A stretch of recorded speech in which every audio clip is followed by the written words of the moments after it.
o'clock. It's time to rock, ladies and gentlemen. It's a 5150 show special. It's my pleasure, ladies and gentlemen, to be a few days into a Christmas holiday break and to be here with a very, very good friend of the channel. If you guys don't know who he is, I'm going to do a bit of an introduction. His name is Chris Hunter. He's a Kiwi. He's a fellow Kiwi based here in New Zealand. He's been on the show a couple of times with us, and he's a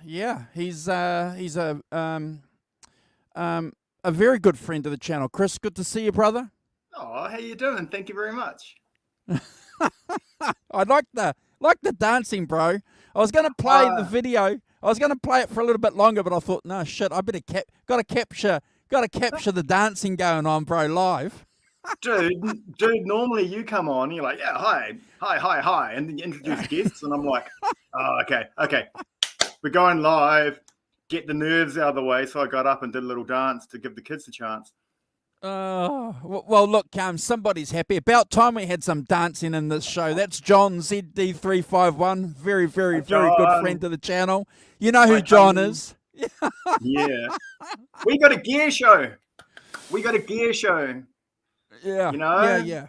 We're looking forward to that. We're looking forward to just talking about at least a couple of things, items Chris and I have picked up over the 12 months. I normally do this show by myself in the past. I've normally just jumped on and just talked about my kind of stuff. But just being mindful of, ladies and gentlemen, a lot of the success that we've had here on the channel over the last 12 months. And Chris is part of that. So, you know, we thought, well, why don't we try and organise something with Chris and get Chris on so that we can at least do a show with Chris before the end of the year. And it's just worked out well, bro. And it's good because I'm a gear whore. You look like you're a gear whore. I like the gear. So, yeah, to the people out there, what is it? You told me it's the gear we've brought in the last year. Yeah. Which is good because thank God my girlfriend is not home because she sees all the gear. But if she sees all my gear that I've dragged out for today, she's going to be like, hey, is it all last year? Yeah. Yay. Mate, yeah, well, look, I'll leave any repercussions up to you to solve, any issues. That's why I'm still with her, because she's a lovely lady and she puts up with me having 20-something guitars in the house. And we knew that, though. We knew that, ladies and gentlemen. We did a show with Chris once, a live show, and he was sitting in front of a stack of Gats and amp heads. So, and you know, look, I'm going to be also a little bit selfish here. You know, be good to have a couple of Kiwis maybe doing the last show on the channel for the year, Chris. Apparently, we've got one of the hardest accents to replicate. Anyone out there able to pull off a good Kiwi accent, you think? Anyone? Well, I've spoken to a lot of people over the years, and the English accent is really easy for a lot. You know, it depends on what part of England, but the English accent generally is pretty easy for guys to pull off, and the Aussie accent's pretty easy to pull off. So yeah, we do have a difficult accent to, thankfully pull off because we are unique, aren't we? We're all unique. That's what my mum tells me. We're all special. But if I look up, it's only because I'm looking at the live comments and they're over there, and you guys are over here. It reminds me of a joke. How do you catch a clever, smart rabbit? I don't know. How do you catch a clever, smart rabbit? You sneak up on him. Stink joke, eh? All right. Nice. So we were just talking about unique things. Oh, okay. All right. Stink joke. I don't tell jokes and I don't dance on the show, so I don't dance at weddings to the infuriation of my girlfriend who'd love to get me dancing, and I'll just clam up on the dance floor going, feels strange. Yeah. Look, bro. We got a couple of cats here that I'd love to just say quickly hi to before we just carried on, if that's okay, because you know what it's like, guys just come and go when they see somebody going live. A lot of people don't necessarily hang around, but I'd love to say g'day to Kurt5150, who's popped in. Christopher Live Sawa's popped in. Good to see you, brother. Obviously, our very, very good brother, John ZD351, is in the chat offering his unique comments. Paulie Walnuts, good to see you, Paulie.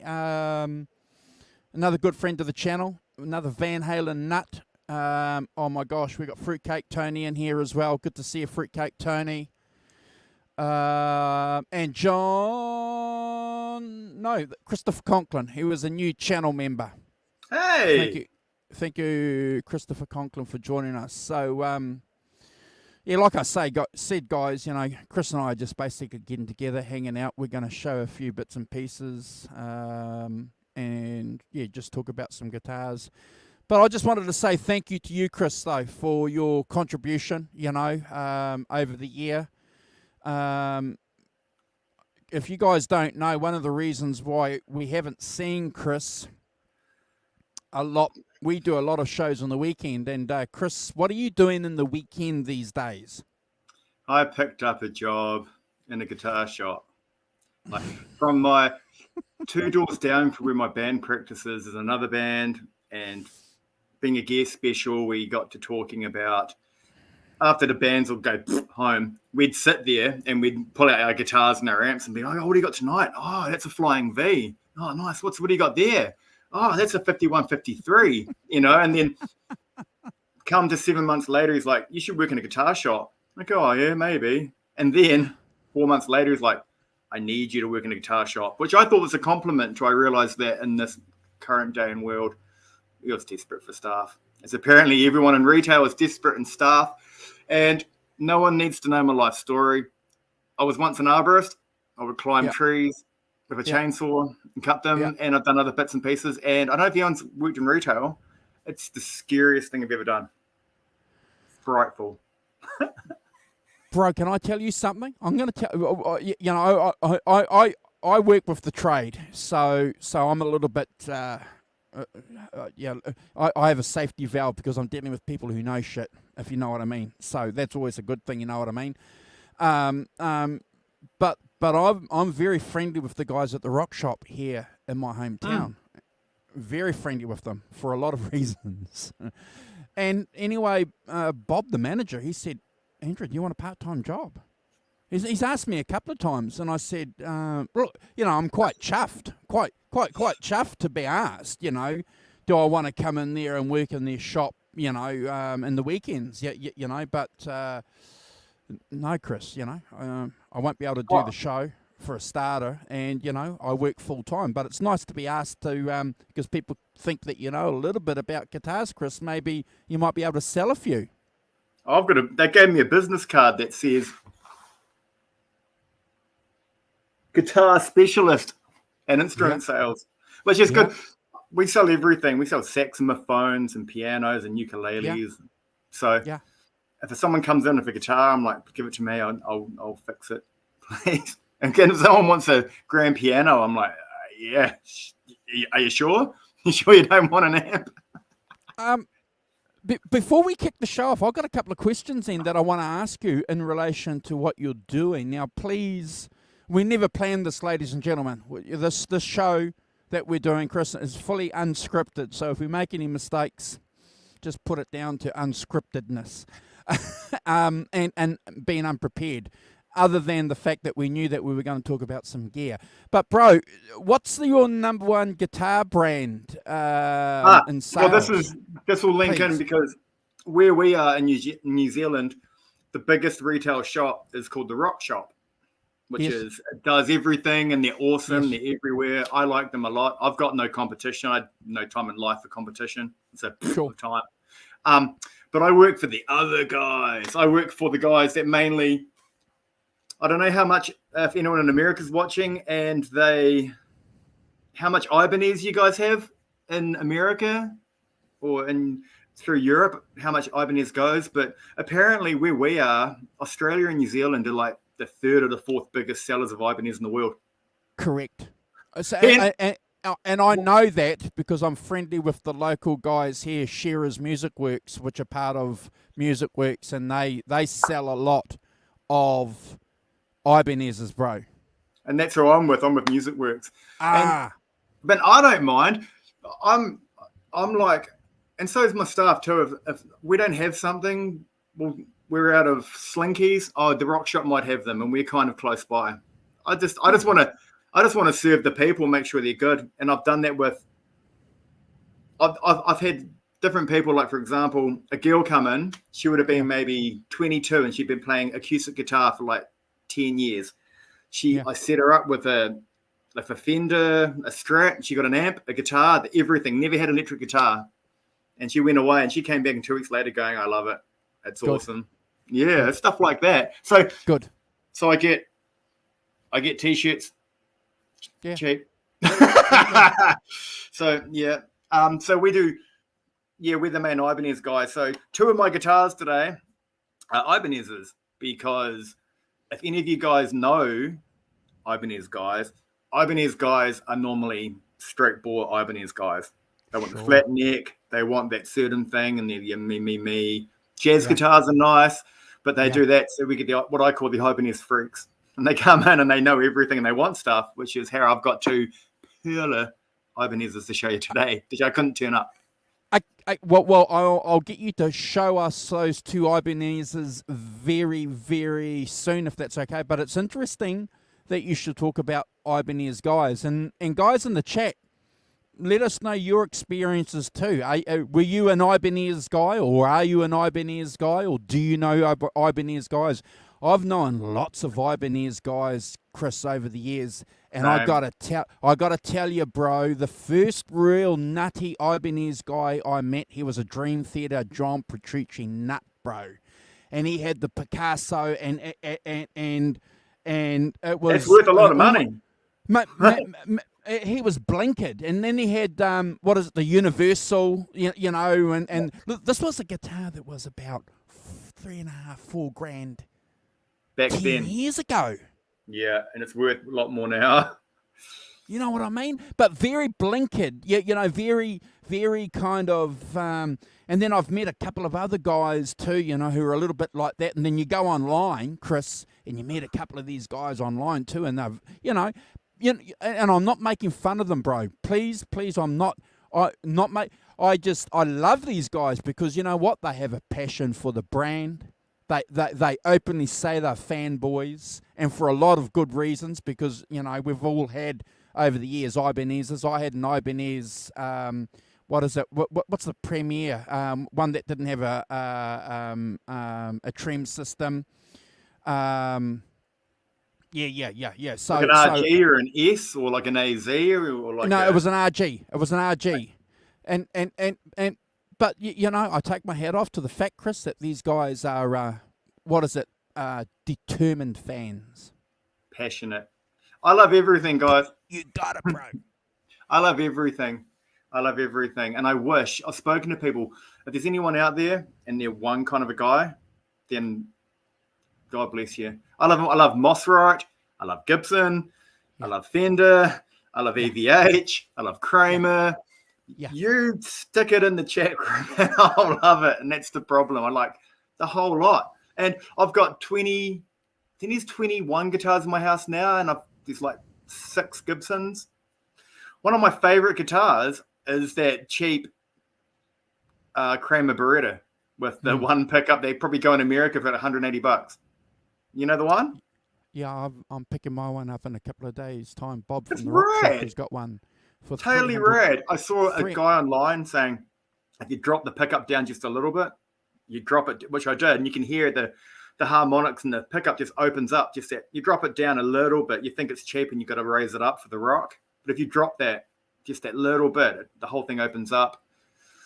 Must be the one humbucker guitars, you know. They say with only the one magnet pulling on the strings and they just vibrate. Yeah, I've seen that video too. It's a good one. But yeah, $350 here, New Zealand. Can't complain. Hey, bro, Nuts. I just want to do a quick shout out. We got Please. another good friend of the channel's just jumped in, Robert Ranford. Very, very, very, very good friend of the channel. He's a guitar nut too. He's got a couple of Ibanez's, but he wouldn't call himself an Ibanez guy. So, but he's very eclectic in his selection too, in his collection, I should say. He posts a lot of guitar picks, Chris. And John just put up that he's got a Washburn MG44. I've got an MG60 Washburn, and it's insane. Such a cool guitar. And that was picked up at a weird second-hand shop where my workmate at the time was buying a lawnmower or a part for a lawnmower. And I saw it there with 2 strings on it. And I said to my guy, who was a bass player, just go with me here. Just go with me here. Don't say anything. And I went in and said, oh, that guitar, it's only got 2 strings. Will it play okay? And it was a 1989 Washburn, and it plays rad. I got it for like $100 and something because it was crusty. It's rad. Chris, it's coming. The video's coming. We had Simon on our Christmas show. He was one of the co-hosts, and he mentioned that. So that's coming. He was just doing some final touches because obviously what happened with Haas, all this global thing that's happened, ended in his city, and so all of a sudden they could travel interstate, and because he plays with some quite well-known Australian acts, so they're always out of state gigging and stuff like that, and he's a professional musician, Chris, so that's always going to come first, isn't it? And then any of these other projects that he thought that he may have got fixed or done and dusted because of lockdown. We all know what the Haas does. Tasteful. Yeah. Yeah. So, some of you guys watching this, is this your Boxing Day? Yeah? No, they don't have Boxing Day in the States. Don't they? No. Honestly? No, only you and I and the UK have Boxing Day. Yeah. What? What do you guys in the States do? Is it just the day after Christmas where you're really overfed? Oh, I think so. Yeah, they don't, really? Yeah, they don't. They don't call it Boxing Day there. It's not a public holiday. John got his from pretty much. He got it from the cash converters. That must be where they all are. All the Washburn MGs are probably floating around cash converters and second-hand lawnmower places. Yeah. Well, yeah. It'd be interesting what you can pick. Unfortunately, here in New Zealand, you go to cash converters and see some of the shit that they're selling there. You know, the cash converters shop here is directly opposite from the rock shop, Chris. Oh yeah, you can go to the rock shop and buy a brand new guitar cheaper for what the cash converters are selling it for. You want a real? Can I give you a real quick cash converters story about buying guitar? Yeah, and then show us 2 Ibanez's. Go for it. I've got a Jackson. I've got a Jackson Fusion that was made in '92 in Japan. Yeah. I walked inside my cash converters, and that Jackson Dinky Fusion was sitting in there with 2 other Jacksons that were probably, this is mid-late 90s, and this guitar was sitting in there with 2 cheap, newer Jackson Dinkies. They had better prices on them. And this one, this is a mustard yellow Jackson Fusion, made in Japan, super nice. It had multiple cash converter stickers on it that hadn't been, and it had like 2 strings as well that were rusted, and it was crap. The guy wanted to sell me another one. In the end, I said, no, I want to buy this one. I played dumb and said, oh, I like the color. And he goes, oh, this one's better because it's shiny. And I knew what it was. So in the end, I traded 2 guitars in. And so this is a true story. I went in with my girlfriend, who I'm still with. I went in with 2 cheap, like a Squire Strat and something else, to swap some guitars and pay their difference because we worked it out. I went in to pick it up Friday afternoon. They were about to close. I walked in. They were drinking Coronas. And they go, oh, hi, we're at the close. They said to me, oh, you're here to buy that guitar. Here, mate, have a Corona. This is a true story. Here, mate, have a Corona because why not? It's Friday afternoon. So me and my girlfriend got a Corona each. And then they go, oh, Mike, you might as well go next door and sell them that guitar and work out the difference. So I go next door to the trading room. The guy, because I dropped the guitars off and they tested them to make sure they worked. He pulls up the computer and he goes, oh, you're right. So you're trading these 2 guitars and $100. And I had $100 in my pocket, put my hand in to pay him, and he goes, so yeah, 2 guitars. Here's your $100. Here's your guitar. So I walk out with $100, a free beer, and my guitar. No. 2 free beers. Oh yeah, my girlfriend got one too. Love you, laddie. Okay. I've got 2 Ibanez's here. Anyone in the chat group, tell me, do you want to see a one made in 1990, or do you want to see a completely full bore? Let me tell you the basic specs. Not the specs, but a modern day one that came to me. It was only made for 1 year, made in the premium shop in Japan. Anyone in the group, which one you want to see first? Premier or 1990? Prestige. You want to see a Prestige? Prestige. Or one from 1990? That's what I had, a Prestige. Okay. Yeah. But which one first, Rob? Which one first? Show the older one. Show the older one. Let's go chronologically. The good one about this one, it came in the original case. Oh, gosh. You guys remember these? Yes. Okay. Rob, you got to wait for the Prestige now. Okay. Let me get rid of that. Oh. We have. I think you guys have seen this one. Oh, wow. 1990 RG550 in Desert Yellow. Wow. They've all, if you guys know these guitars, they've all got these kind of friggin' dents around them. And most ones I've ever seen, have you guys realized this? Most of the ones I've seen have like a dent around here somewhere. Is it because it's quite long? Nah, they just seem to. No, just when you have a look at any of the old RGs from about the late 80s, early 90s, they seem to have a dent around here. Okay. And they seem to have a couple of dents where maybe they put some hairy type lead in there. This one came from my local kind of eBay reverb in New Zealand. A guy was selling a light blue one, and it was going for crazy cheap money, and it sold. And it's the only time I've ever done this. The only time I contacted the seller, and I felt cheeky, and I went, "Dude, you sold that for way cheap." It's sort of like 700 New Zealand dollars, and I said to him, I don't want to do this as a seller, but if he pulls through, I'll give you at least a couple of $100 more for it. And he said, well, I've got another one if you want it. And he was a Fender guy, and he was about my age, and he always wanted one of these. He always wanted one of these as a teenager, but he got it, but he was more into Strats and Tellys. So, and they've all got the custom wear. Can you see it? Am I doing this all right? Yeah. It's beautiful, bro. It's beautiful. It's cliched. Look how much, whoever owned this must have been a turbo guitar player. Look at it. Don't clean the fretboard. No, dude, hang on. That's clean. Yeah. No, that's. I would do it here. That's a clean fretboard. That's worn wood. Good. Leave it. It's worn wood, dude. I love it. Original frets, and they're good. Oh. And they're good.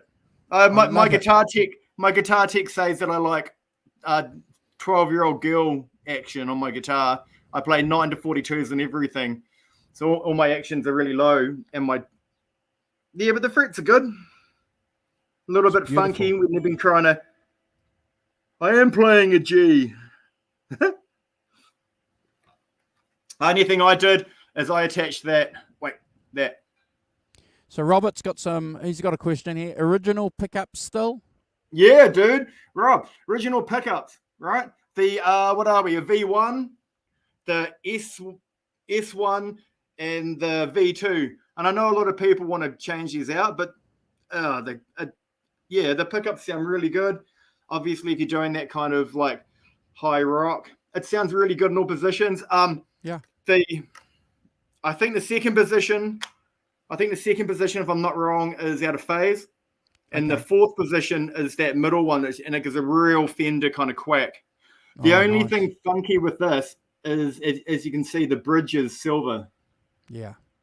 It is an original Ibanez Edge. But when I got it, I think it was on the channel once before. It had, let me remember. I think it had like a green knob, a pink knob, and an orange switch. Yes. And I think that's obviously to reference the kind of Vi universes. Yeah. You know? But I changed it back, and I'm going to keep the bridge as it is, even though... So, silver's not normal, but everything else is stock. Love that. Beautiful. Oh, last thing, you guys will know from Ibanez, guys, apparently it's a wizard neck, the original wizard. Creamy Single as piece. apparently all these late 80s, early 90s ones are notorious for having slight stress cracks through where that's been bolted on. Oh. And this one doesn't. Nice. But it's been played like a son of a gun. And it's good. Wait. And her name was Cassandra. Ooh, yeah. That's one. No! Right, grab that other one. That's beautiful, Chris. Anyone, any questions on it? We're going to see the next one.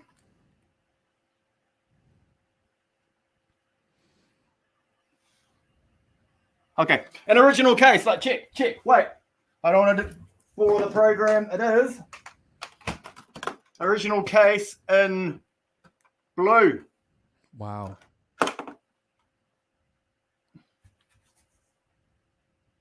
Beautiful. Okay. Are we doing prices on this? Do you guys need to know prices, or is that like my girlfriend says, don't talk about money? Nah, we don't talk money. Okay, we don't talk money. Okay, so don't talk money, bro. We just talk guitars. Bear with me, guys. I've got another one. So this is a Prestige in its original case.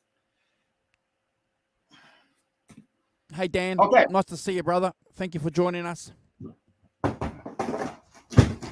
So this one has an interesting story. If I can open it. Oh, sorry, it's locked. Wait. Oh, my Lord. Almost done. It's unlocked. Yeah, I lock my guitar cases because I'm weird. Okay.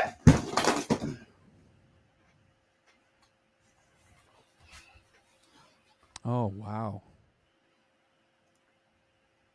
Which I love because that flame trot reminds me of the Music Man Eddie Van Halen's. Yes. It's a quilt maple. Yes, it does, Chris. It's a quilt maple. Now, this came. Oh. It's a Prestige. Oh. I will tell you. I won't tell you what I got this for, but I will tell you the price of these. These came out. This is called a. Wait, let me. While you're looking at it. Feel free. If you want to mention prices for your guitars, that's no problem. Feel free. I don't mind. Yeah, okay, yeah. But yeah, wait, my phone. Sorry, guys.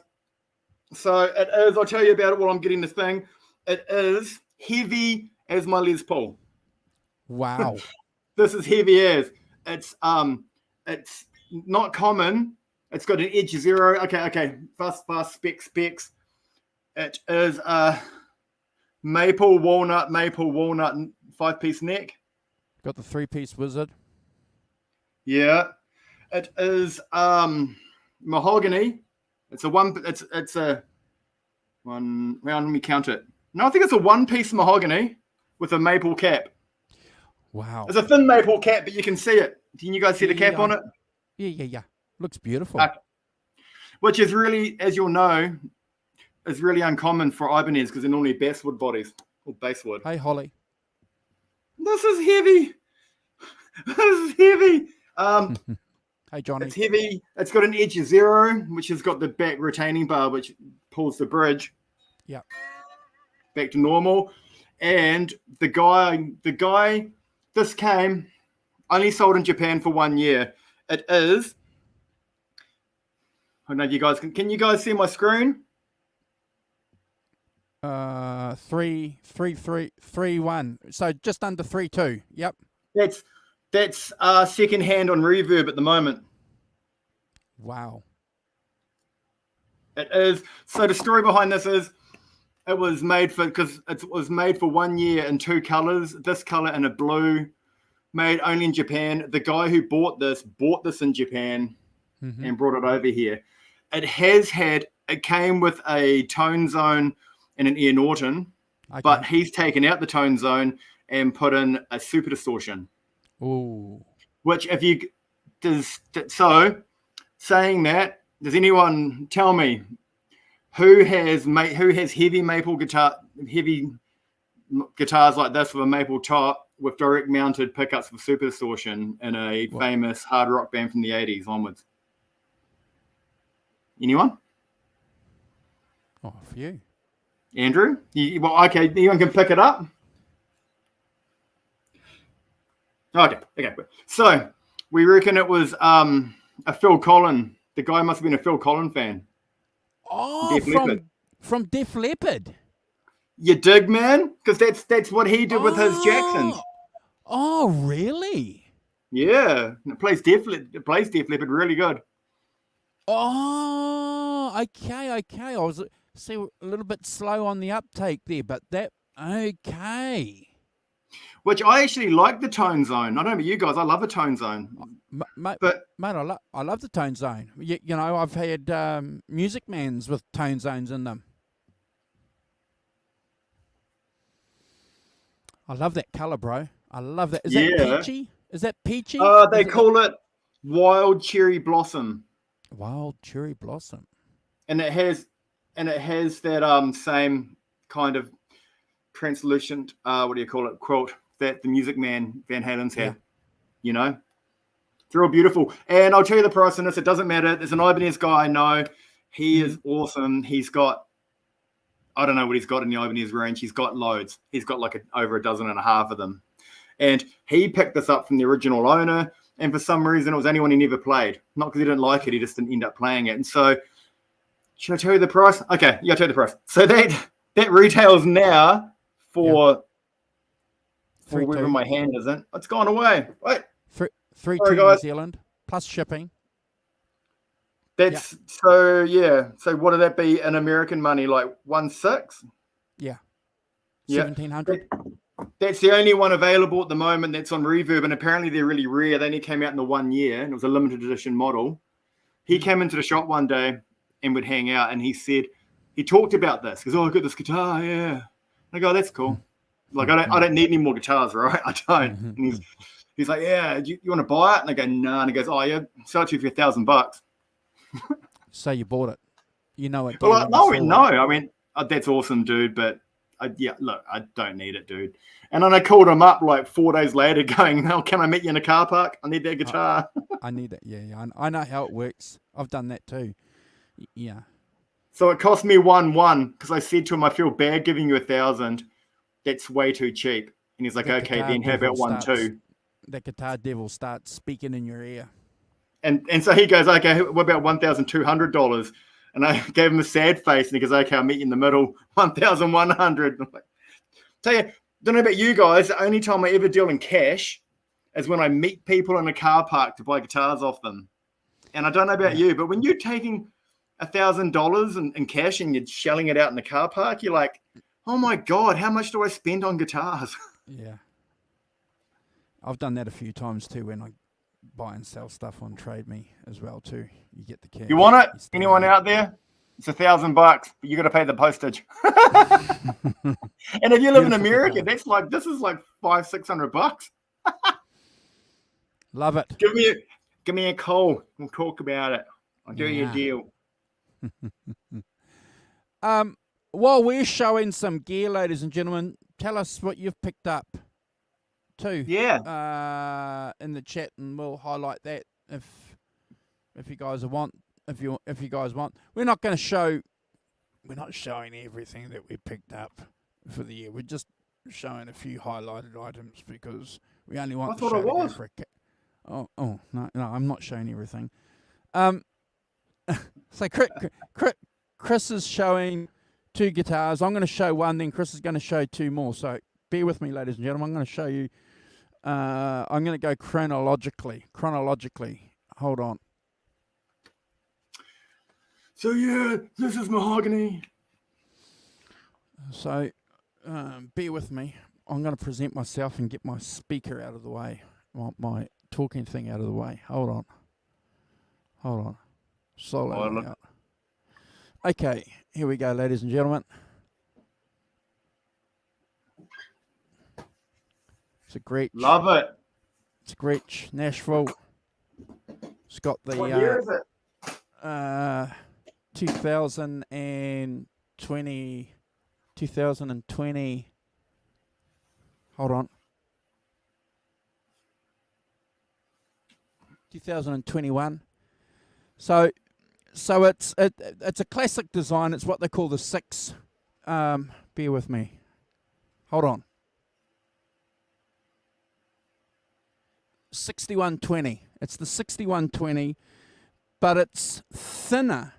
It's a fraction thinner than the original 6120, the one that Brian Setzer has made famous over the last 20 or 30 years.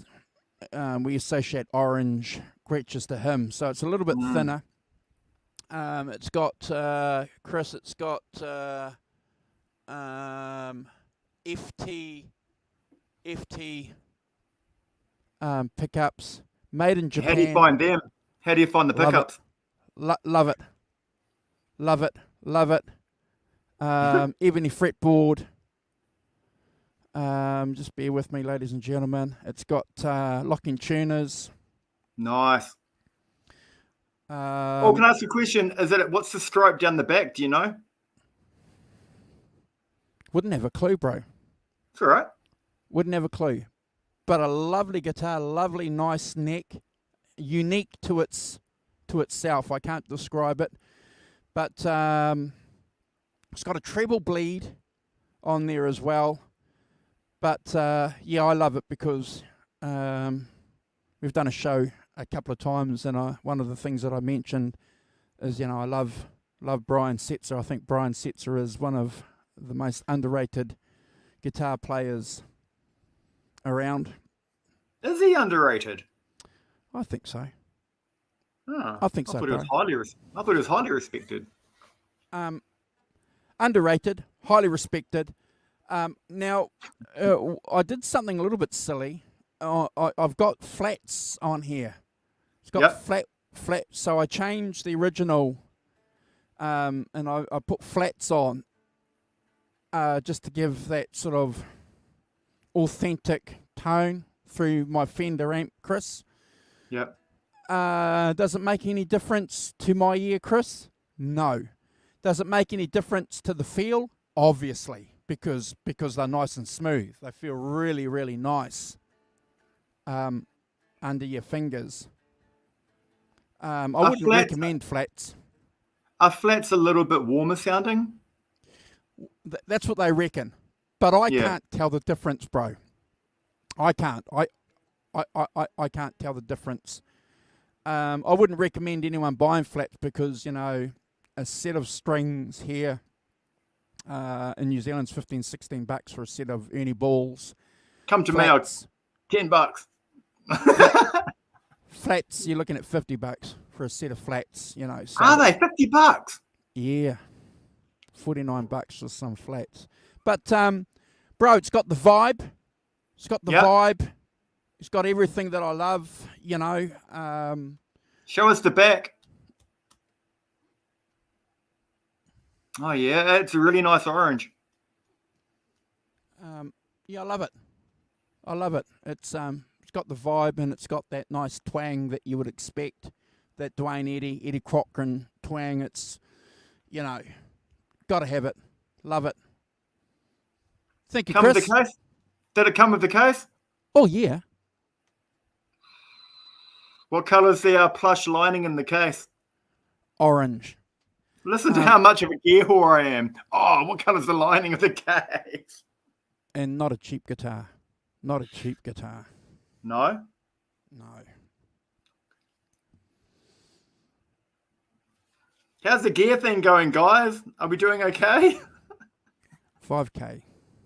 Oh! And then he left the room. Oh! Yeah. But yeah, definitely once in a lifetime. And you know, I'll say this, and we'll all agree. We'll all agree with this. You know, a Gibson, you know, a good Strat, a good Ibanez, a good Gretsch, they're going to hold their value. You know, Yeah. yeah, you know, they hold some kind of value. So yeah, they become. Even though it's not this year. Sorry for asking again. I know it's not this year, but just point to your Les Paul behind you because I love Gibsons, and just tell me again. Yeah, it's not an R9, is it? Hold on. Sorry, guys. Probably like a lot of us, once you get a Gibson, you know how good a good Gibson is. People talk about Gibsons having problems, but it's just not set up right. A good Gibson is right on. See how she's fading? See how Oh, I she's love fading? it. I love it. You know, I love a faded burst. Oh, she's fading. She's fading beautifully there. So this has got. I changed the burst buckers. It's got Monty's Bethnal Greens in there. So it's got. If you have a look there, you'll notice the neck pickup. It's Peter. it's flipped. It's like Peter Greens. It's got 50s wiring loom in there. So all that's been changed completely. I also got rid of the original tuners, and we've got Gotos on there. Yeah. So it's completely. This was a 2019 traditional. Oh yeah. It's been completely remodded. And do you know why, Chris? Because it didn't have that sound in my ear that I wanted to hear, that I thought that I was going to get from a Gibson Les Paul, that Beano sound, that Fleetwood Mac sound. You know, Right. all of us come to a Les Paul because we've got a sound. You know, I know guys that come to Les Pauls because they're Ace Frehley nuts, and they want to have that. You know, you understand what I mean? Yeah. And Jimmy Page floored me as a kid and was like, need a Les Paul. Yeah.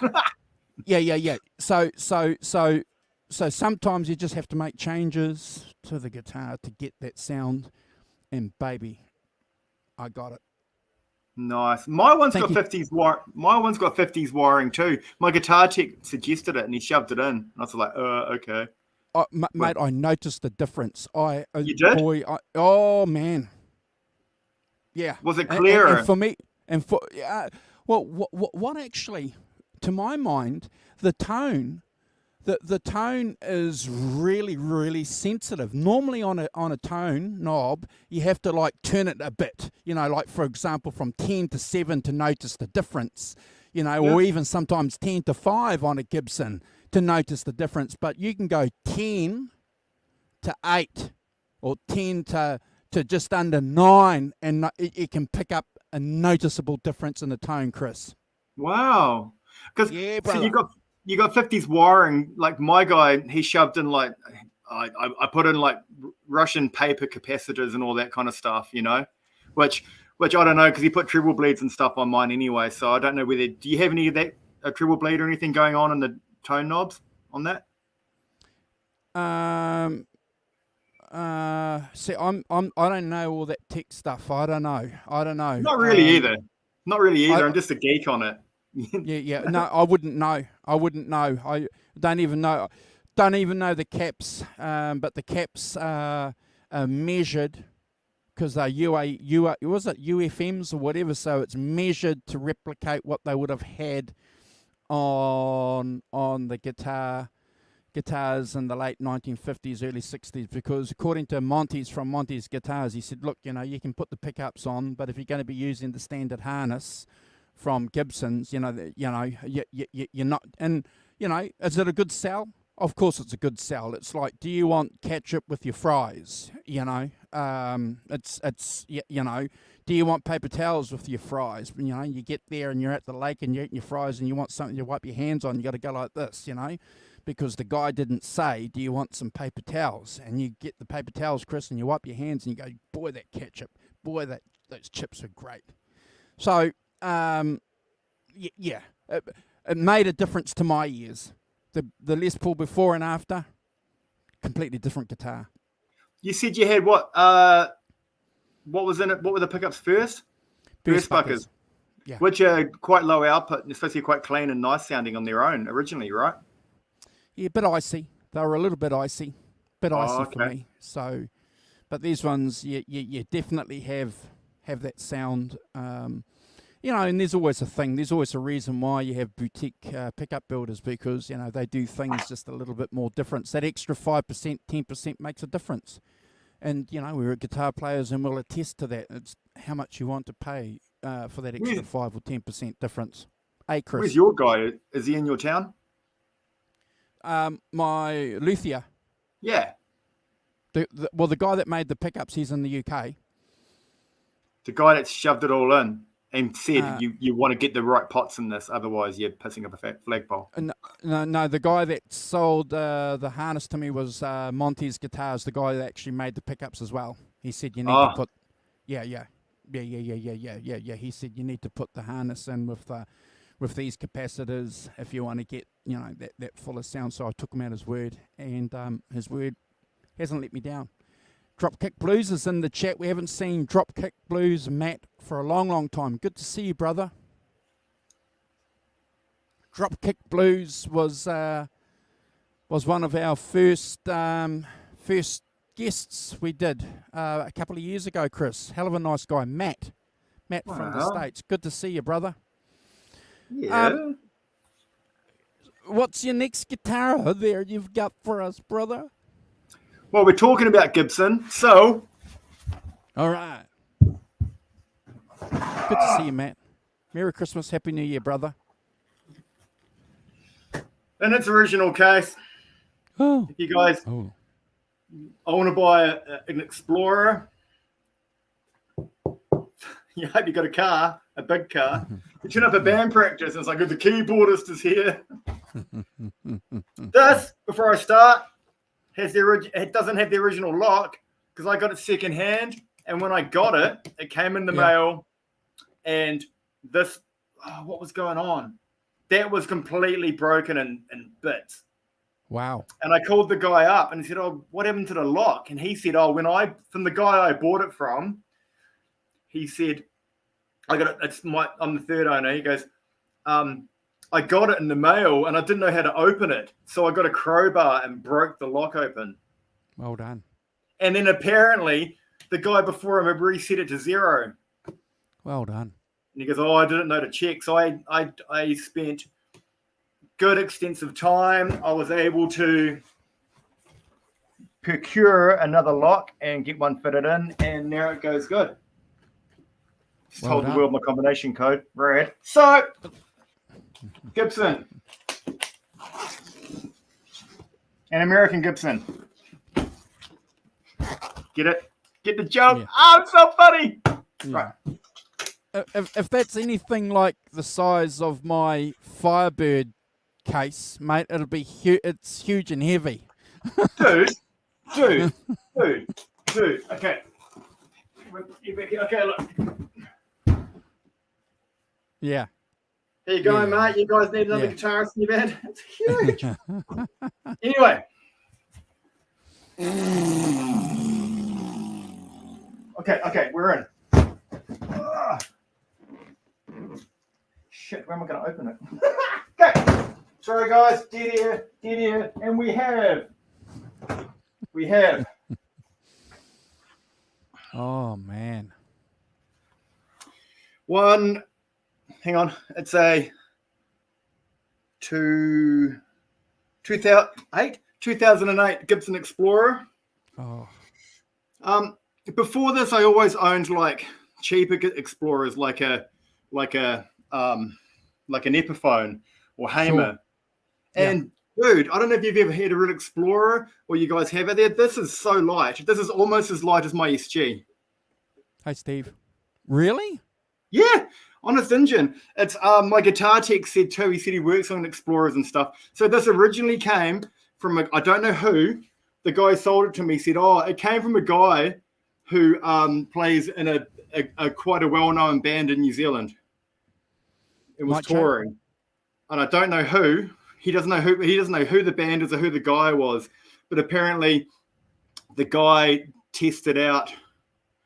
In the rock shops, he tested out a few different Explorers and picked this one up on purpose. And my guitar tech said that it's a real good one because he said the really good ones are light and they're really out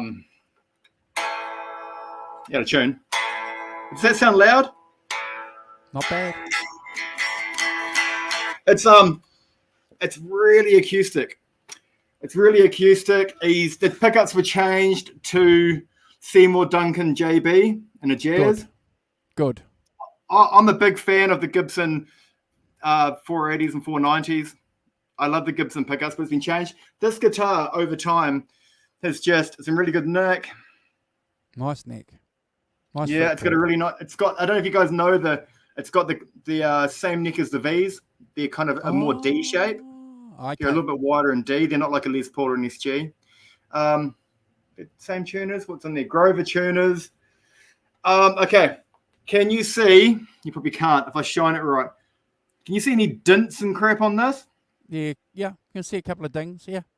This thing was, when I got it, it was the most haggard guitar condition I'd ever bought. It was like he'd left eggs on it. The thing was thick and crusty. The back of the neck the whole thing was just, I don't know what's going on. The guy that I bought it from, I think was Hey, Ivan. maybe a late teenager. And he said, since then, he showed me the picture. He had bought like a cheaper Jackson, one of the kind of cheaper models. And he said, I play this Rhodes I've got now, so I don't use this anymore. So I don't even think he knew what he had. Probably But not. I cleaned it up. I had to get some, what compound solution is? Yeah, I did compound solution. I had to buy for my drill those round buffer things. And I spent 2 days compound solution buffering the back, compounding the back of the body. It was buffing it back out. So now it's got, we can't see because, can you just see those things on top? Yep. That's all that's left. Like, I don't know if the guy wore a studded bracelet or some crap, but so it's in really good condition. It looks like it's been a road horse at one point, and over time this has become one of the best sounding guitars I got, and it's super light. I'm not making that up. This is the lightest one. This is with my SG. Is it chambered? No, I don't think so. Shit, do they make these chambered? I don't know. I'm just asking. No, I don't think it is. My guitar tech, I got up here. I went through a few. I was with, if anyone on the channel knows Glenn from Glenn's Pickups, he's our channel I was sponsor. using him as my guitar tech, and he's the best guy in the world, but he moved way out to the beach. And so I went through about 3 different guitar techs till I found the guy I'm with now, and he's very expensive, but he's very good. Good. And he said it was one of the best Explorers he'd ever set up and used. Nice. And I didn't know this, but he said to me that all the best Explorers are really, the lighter they are, the better they are. It's that cliched mahogany wood. Hey, Brody. Nice to see you, brother. What else can I say? Hetfield all day. Now, that's bad, isn't it? To sit there and go, people that buy Explorers because of Hetfield, which is not what I did, but I grew up with Metallica. But there's so many great Explorer players. Well, that's right. Have you ever had an Explorer? You ever had an Explorer? No. I don't know if anyone out there's done this with, I've forgotten his name and I love him. The guy from Lynyrd Skynyrd who always played as Explorer. Alan. Yeah, and he used to get his guitar strap and put it over the back, over that side. Correct. Yeah. It locks it against your body. It's rad. Yeah. No, I've just got a Firebird when it comes to weird shaped guitars. I buy everything. I don't buy everything on purpose, but yeah. And I got one more Explorer I can show you after this, but it's probably a little bit more metal than this one. But they're really good. Next guitar, bro. Awesome. Thank you, everybody, for joining us for our get together. We'll be back next year with more shows. We're going to do some more shows with Brody, another Clapton nut. We've got some stuff lined up with Brody. There he is there.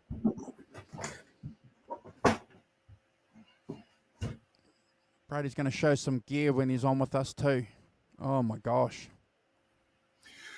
So this is an LTD EX.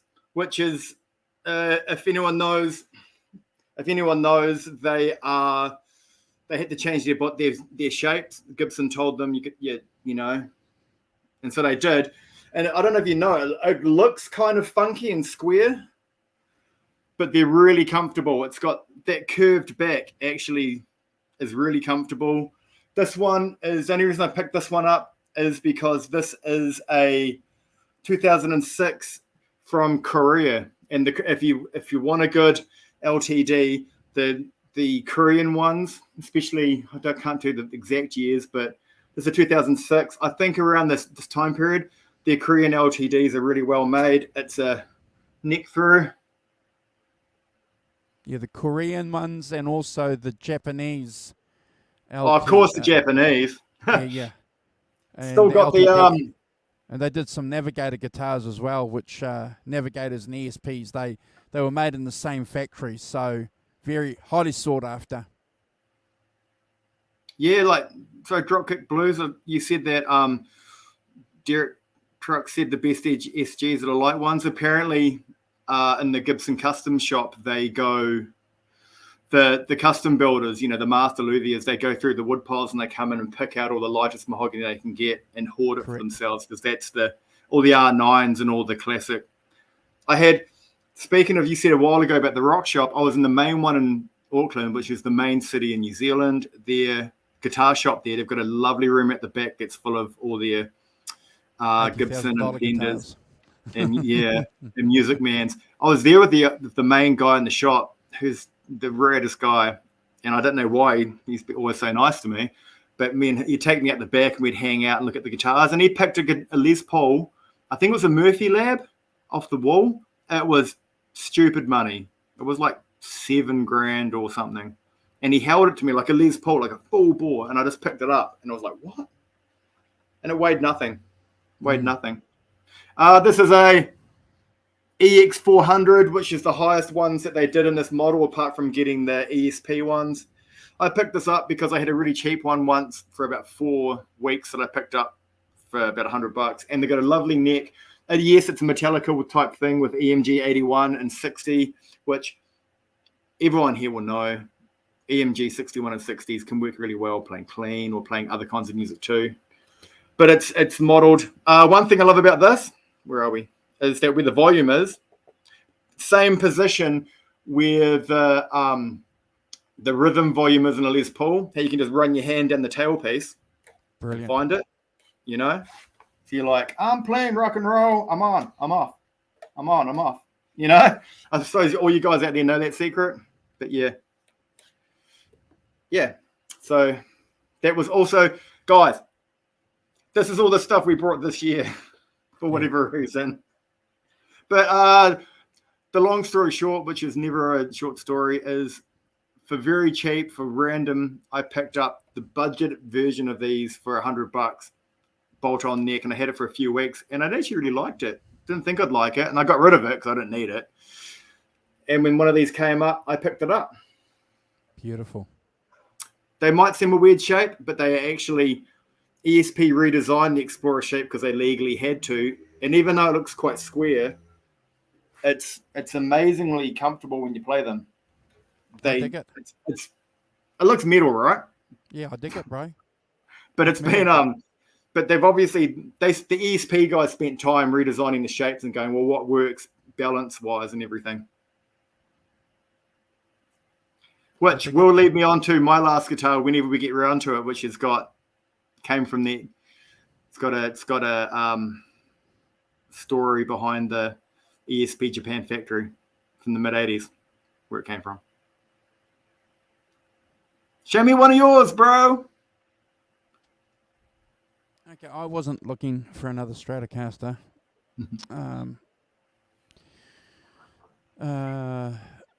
But if you guys know anything about Stratocasters, so this here, the metal nut there will give this away, and also the locking tuners. It's a Strat Plus.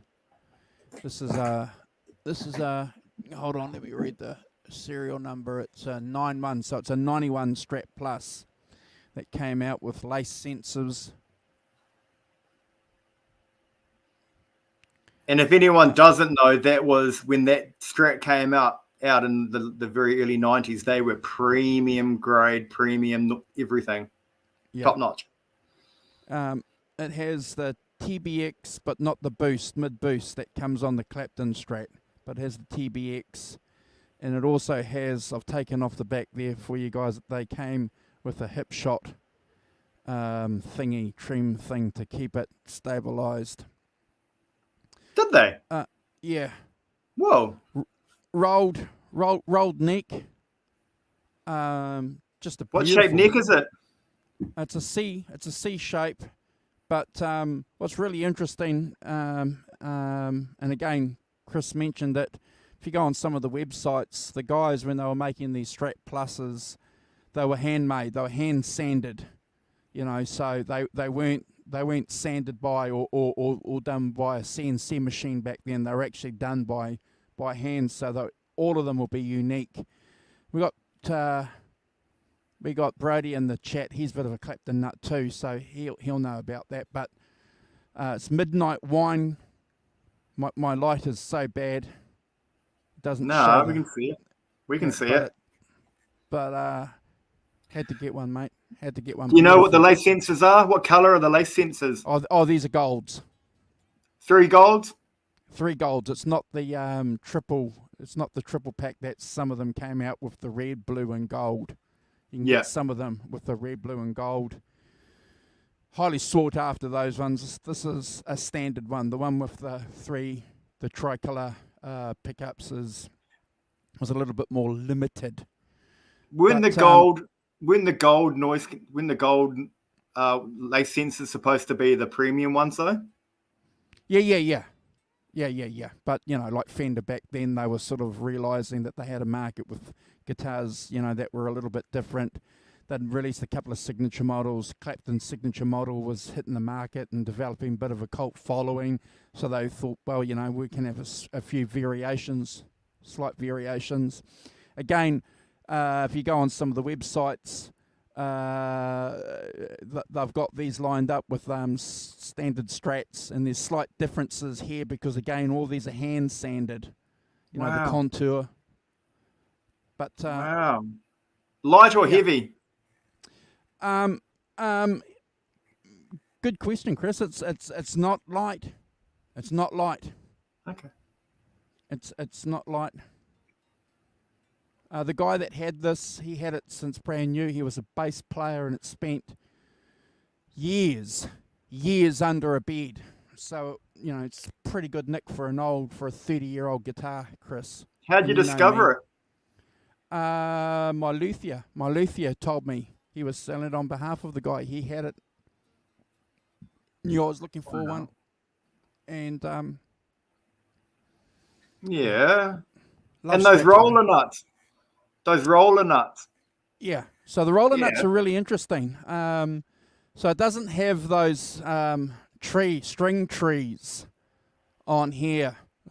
Because obviously, and Chris will know this, being a Gibson man, you have the neck is set back on Gibson guitars, so that's why they don't have to have string trees on a Fender. It's straight, so that's one of the reasons why they have string trees, to keep the tension, the angle on the string, so it stays in tune. So with the Wilkinson roller nut, you actually feed the string through on the top, and it gives it the slight angle. And what's really interesting, I didn't think about this, wasn't until I was doing a bit of research after I got it, and people were saying, oh, they didn't like the metal nut. They like bone nuts or plastic nuts. And guys were saying, what do you mean? You've got metal frets, so when you're doing your chords, you know, you don't complain about your frets being metal, so why are you complaining about your nut not being bone or something? So, light bulb moment, Chris. But don't people like, not everyone, but a lot of people like a metal nut, you know? Man, I just love it. It just feels good. It keeps in tune. Those locking tuners, again, you know, I haven't had a lot of guitars over the years with locking tuners. Mind you, I've never had tuning issues with any of my guitars. I've never, you know, for years, you know, you hear stories, Chris, where people just have horrendous issues with guitars.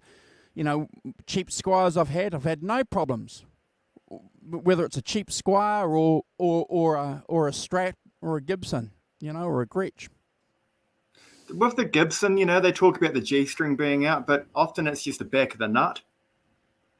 Neck, Again, I've you know what I mean?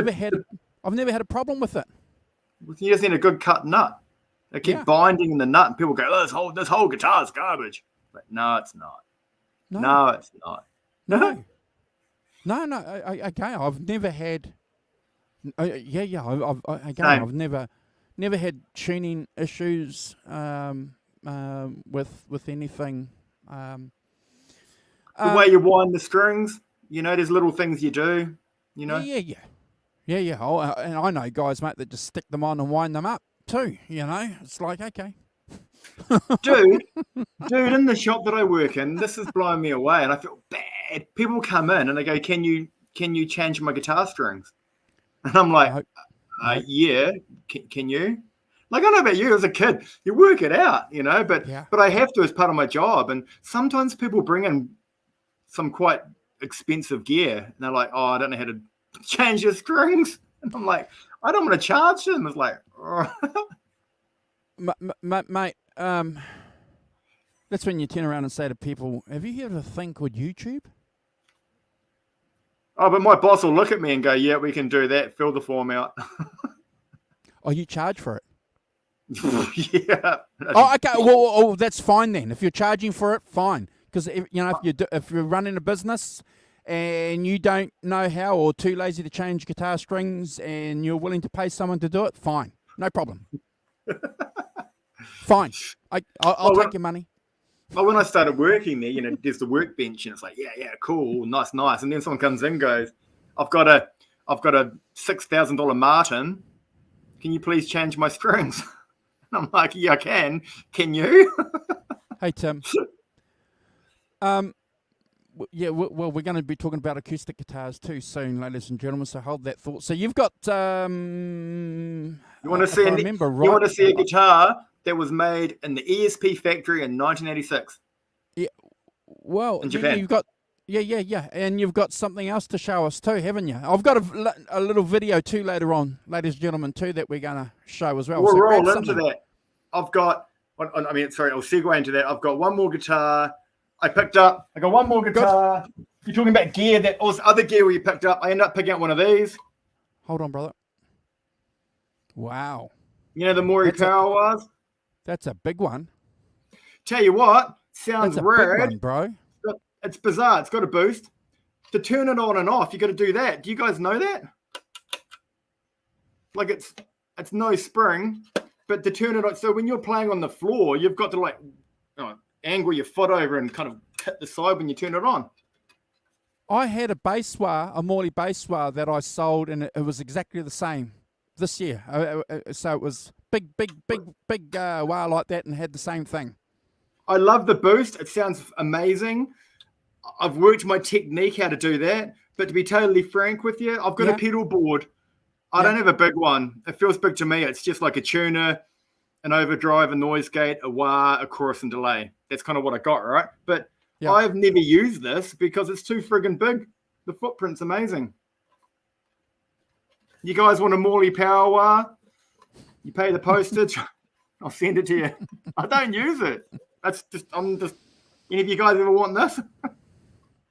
No, keep that for when you become a bass player and you need to have a wah for your bass, because that's probably the only time you're ever going to use it, because you're going to go straight through your wah into your bass head. True. It was, if I be honest, it was Cliff Burton. Cliff Burton would play, power wahs, and I was like, I don't play bass. I love bass players. I love bass. I respect it. I'm not one of these guitarists that look down on it. I think bass is epic. But and let's go on those on the back. Did your one ever have that? Did you get the sticker? It did. Yes, it did. It came with that too. Yes. Yeah. Just I got rid of it this year. Okay. So we got this year. Stuff we got this year. Oh, what else? Last thing. Just random crap. Other stuff I got this year. Oh my Lord. Now, I don't know if you guys know these. This one here is one of the classic rock and roll comics. You know, everyone knows that. If you're lucky in America, you probably got them cheap. Yeah. Yep. That's good. That's fun. Yeah. That's good. Yeah. Has anyone out there ever seen this one? No.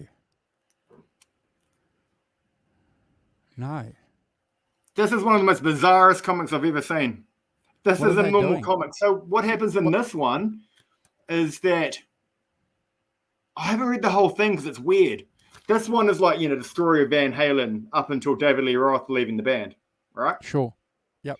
This one, I can't remember exactly, so I looked at it once and put it back in its cover and said, I don't know what I'm doing. Van Halen in this comic make a bunch of girls turn into Guns N' Roses and become a big rock band. Weird. I don't know what's going on.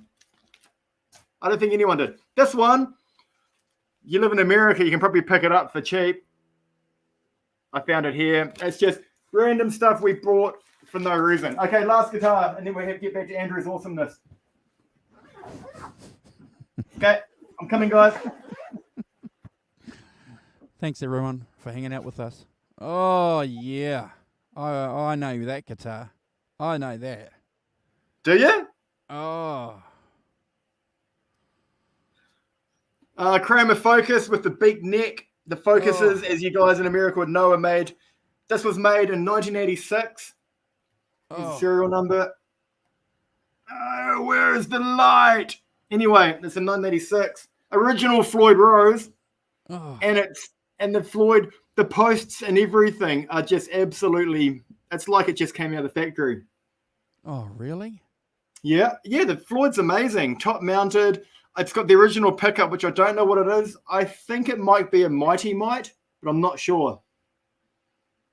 Now, this is obviously based on the No Bozos, right? You know what I mean by the No Bozo? Yeah. Yep. Oh God, it smells good. My case is good. It has also no neck crack. It's got like I'm also a Kiss guy and an Ace Frehley guy, but I'm also a Bruce Kulick guy. And one of the other reasons, apart from Eddie, why I wanted to pick this up is Bruce Kulick had a couple of. He was playing ESP Bodies and Necks in the mid to late 80s in Kiss. Oh, really? Yeah. Yeah. He had a blue one and a white one that he changed and put a tortoise pickguard on it. And these are from the as you guys all know, the Focus series, even though it was supposed to be a budget series for Kramer, it's an ESP neck and an ESP body. Wow. Made in ESP. And the neck is what do you call it? I had a friend of mine who's a George Lynch fanatic, and that's the same neck that George Lynch had on one of his ones back then, because he's getting stuff in them.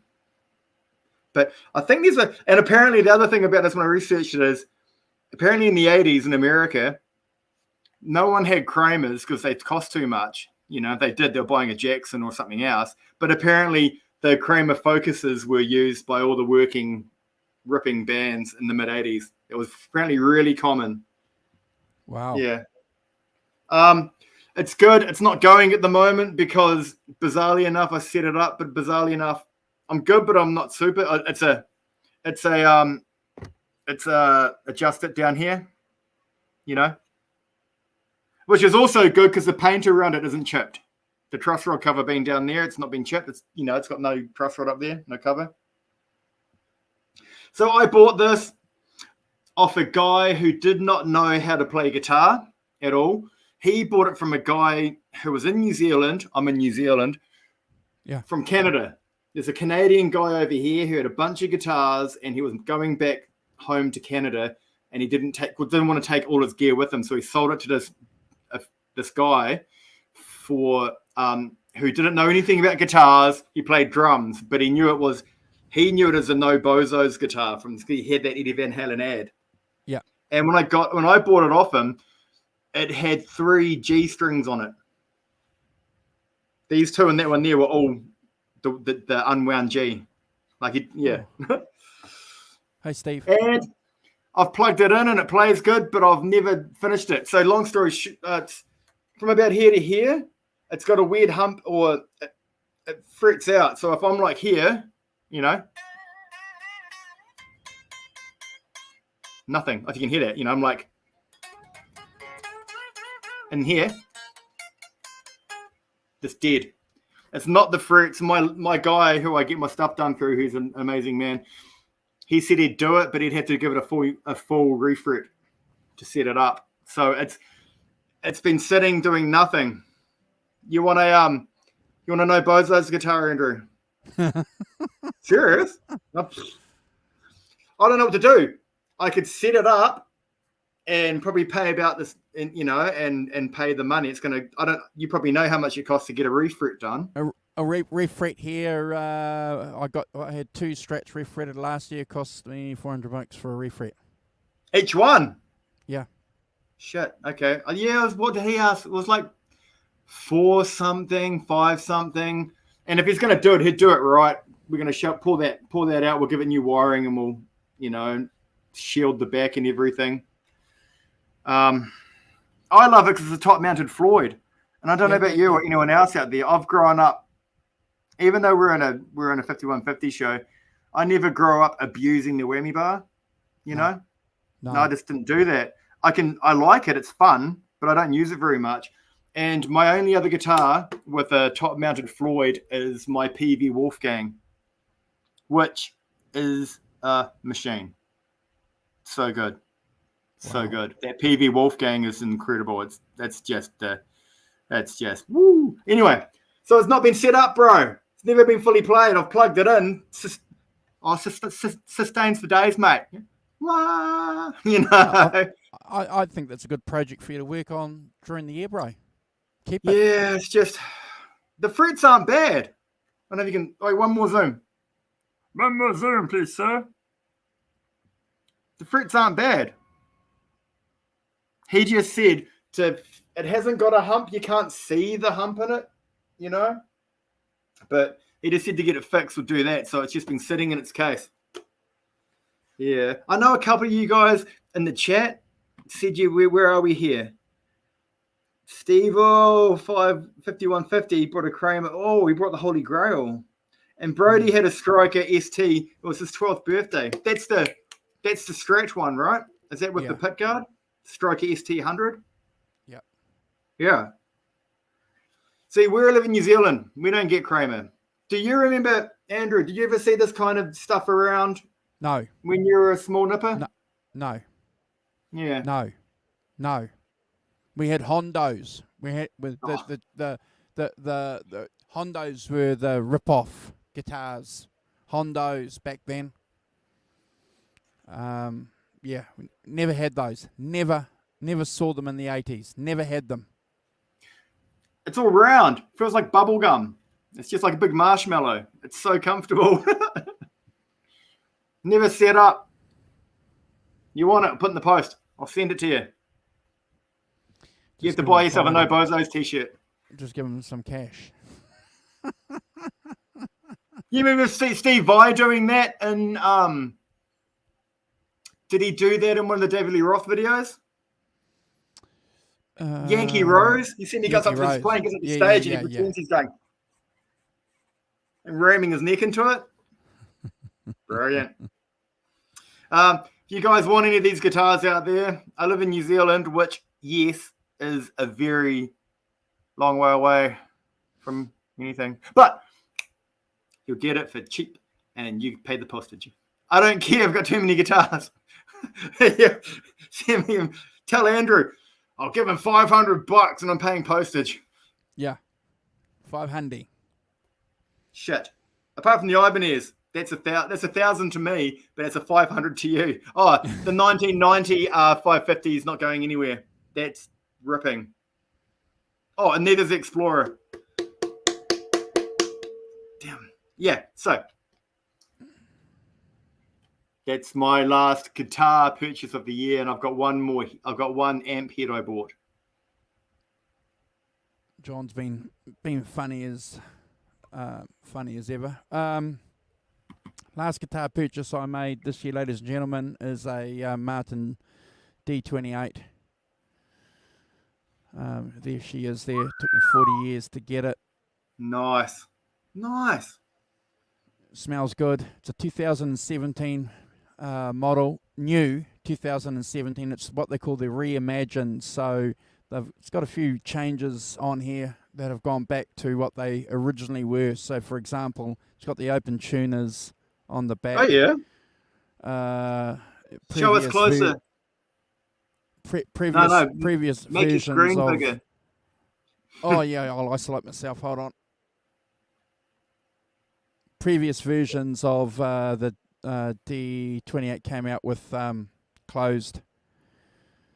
But so spruce top, Indian rosewood side and backs. And what's interesting? I don't know if the camera is going to pick it up, but notice it's got a striped, what they call a striped ebony fretboard. Now, there's a reason why a lot of the high-end acoustic guitar makers now are going to, and notice also the bridge. So the bridge isn't black. It's still ebony, but it's not black. And I've posted this on some Facebook groups, and people said, "Are you sure that's a D28? Because it looks like it's a rosewood bridge." And I said, "No, it's ebony." Now, we're going to talk. I'm just going to bring Chris into the conversation here. So, beautiful guitar. Yeah, I saw the fretboard. I mean, oh my God, look how nice it looks. Yeah, love playing bluegrass. So, yeah, as I say, 40 years in the making. But what's interesting now with the high-end guitar manufacturers now, they used to chop down, for example, I don't know the actual statistic, but there's YouTube videos out there that will talk about it. And because I'm mentioning it, I might even include a link to one. I think it's the guy that owns Taylor Guitars. I think he's talking about it. They would chop down, for example, 7 trees to find black ebony for fretboards and bridges. And then they realise now, with the scarcity of ebony and sourcing it from different countries now, and also the global thing that's going on. So what they're doing now is chopping down trees, and if it's been striped, it's still ebony, they're still using it. They're going to use them, Chris, including, the lighter bridges. And what Martin were doing there for a while is they were dyeing them. So there was an issue there, and so people were a little bit upset, apparently, with Martin, saying, well, why are you dyeing it? So Martin have come clean along with Taylor and some other, high-end acoustic guitar manufacturers, saying, well, look, part of us being responsible, looking after the wood resource now, is you're going to get necks now that have a pattern through it. Now, never bothered me. Doesn't bother me. The pattern looks gorgeous. If anybody knows anything about Martin, their selection, the process of selecting wood for guitars is, one of the best in the world. Wow. But, wow. Can we see the back again? Sorry, bro. Yeah. Yeah, sorry about that. But I'll post some pics. But I'm going to tell you guys a true story. This is a true story. So when I got this, I was playing. I had it sitting on my tummy. I had dinner. I was playing. I could hear some noises. My tummy was rumbling. It's never happened before. It was coming through the, and it was echoing through the guitar. What? Yes. No crap. Play us an A chord. Play an A chord. Yeah.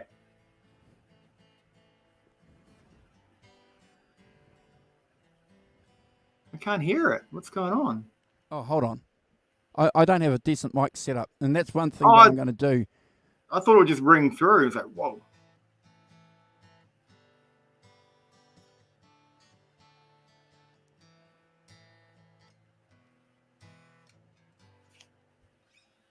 Lovely. Lovely. We call them tree huggers in the States.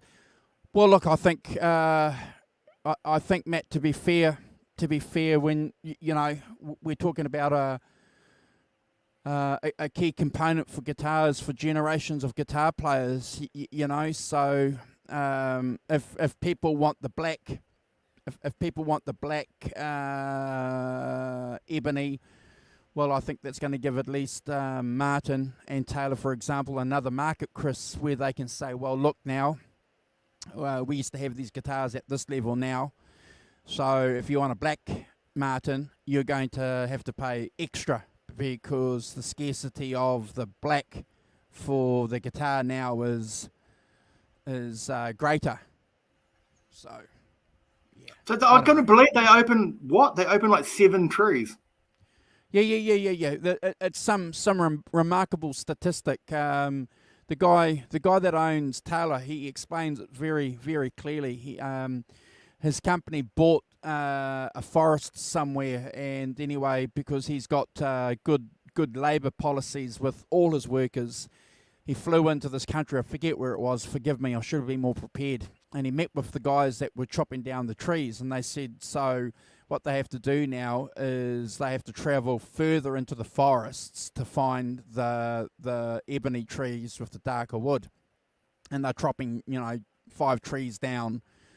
And he said to them, well, look, what are you doing with the rest? And they said, well, we're just leaving it there because we're trying to find the black, because you guys want black. And he said, no, what we're going to do now is we're going to change that, because we can't have trees just being chopped down because of the look of the wood.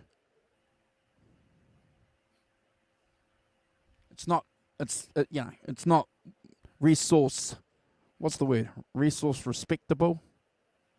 It's not cool, man. Which I thought was an interesting thing. I didn't know anything about that until I got it.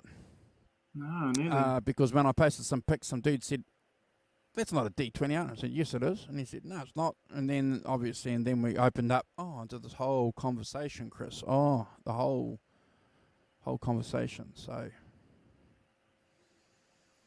yeah. That's definitely a keeper. Definitely a keeper. Beautiful. Chris. Beautiful. Thank you. I sell Martins at work, and I know how beautiful and the pride and care that's put into those things. Oh, yeah. Martin is gorgeous. Thank you, Brody. And Holly says that she's a tree hugger too. Look. I don't want to get political, guys, but I think any kind of, what's the word that we're looking for here, Chris? Any kind of respect that we show to the resources going into the material, to the instruments that we love, and we're all here because we're guitar players. If we can safeguard that and look after that a little bit better for other junior guitar players in the future, I think that's got to be a good thing. Samey. What else you got there, bro? You got a head.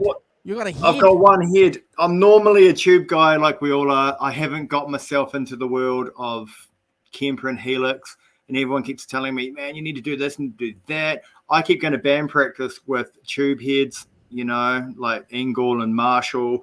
Been through the Marshall factory, got some really nice stuff. That's what I'm here for. So my last thing that I got is not a tube head.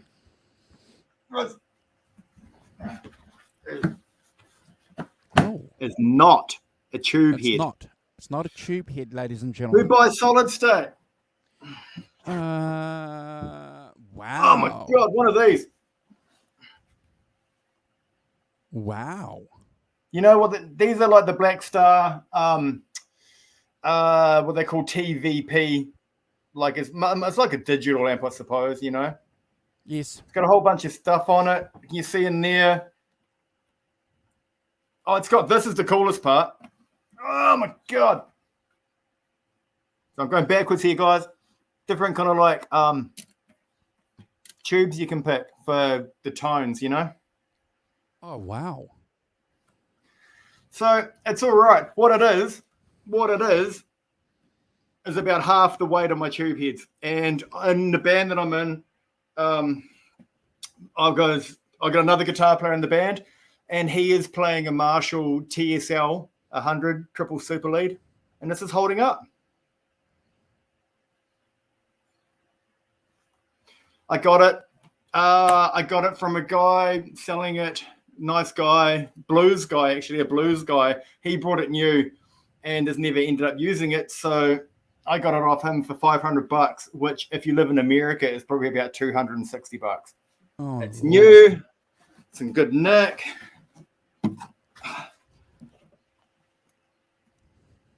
Beautiful. It's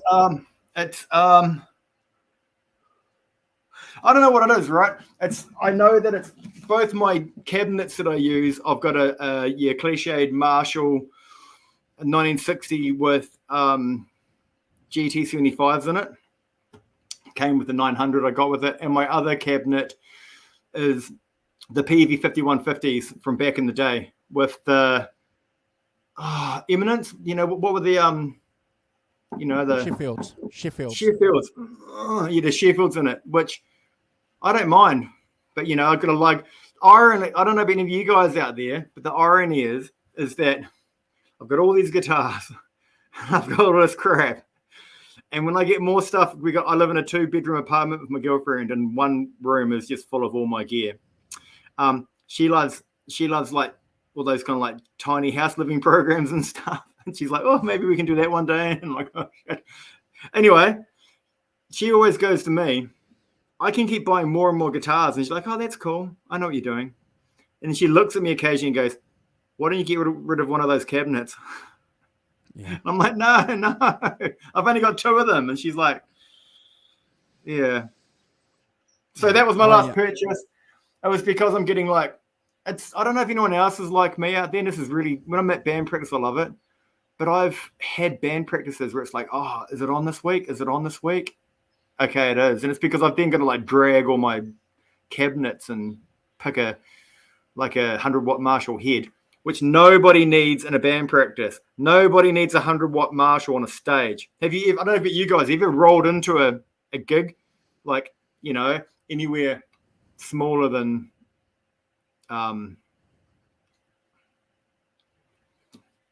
Wembley with a 100-watt tube head. The sound guy just looks at you and goes, nah, dude, you can turn around and go home. Mate, I bought a PV 5150 combo 6 months ago. Oh, yeah, you did too. Yeah, it's at work. I crank it at work. Where I work's a big place, and we've got the storage area there with 3 other amps that I've got. And I know exactly what Chris is saying too. I've got my blues breaker here, but that PV 5150, that combo's heavy as heck, and so just imagine having to lumber that out all the I'm an old man, but Chris, it's loud, bro. It's just are they so that's kind of like, I've heard this before. I heard those PV 5150 combos are like, it's like a classic Fender combo where you put it onto 2 and it just goes and just blows loud as. Yes. So what I've got the Captor X that I use on that as well, because I've got a Fender amp at work as well that I crank, and so the Captor X gives you a lot of amp simulations and stuff like that. If you guys are familiar with it, go and Google it. It's a great little thing, but it also acts like an attenuator as well, so it can drop the sound down a bit. It's a lovely device. But yeah, I've had friends at work and we've cranked it up, and we've had it on 10, and then we put the attenuator on. It's just nuts, bro. It's just nuts. Just peels your face off.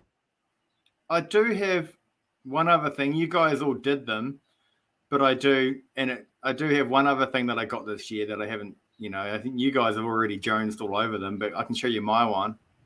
Sure. Okay. We got Dave in the chat. G'day, Dave. How's it going, brother?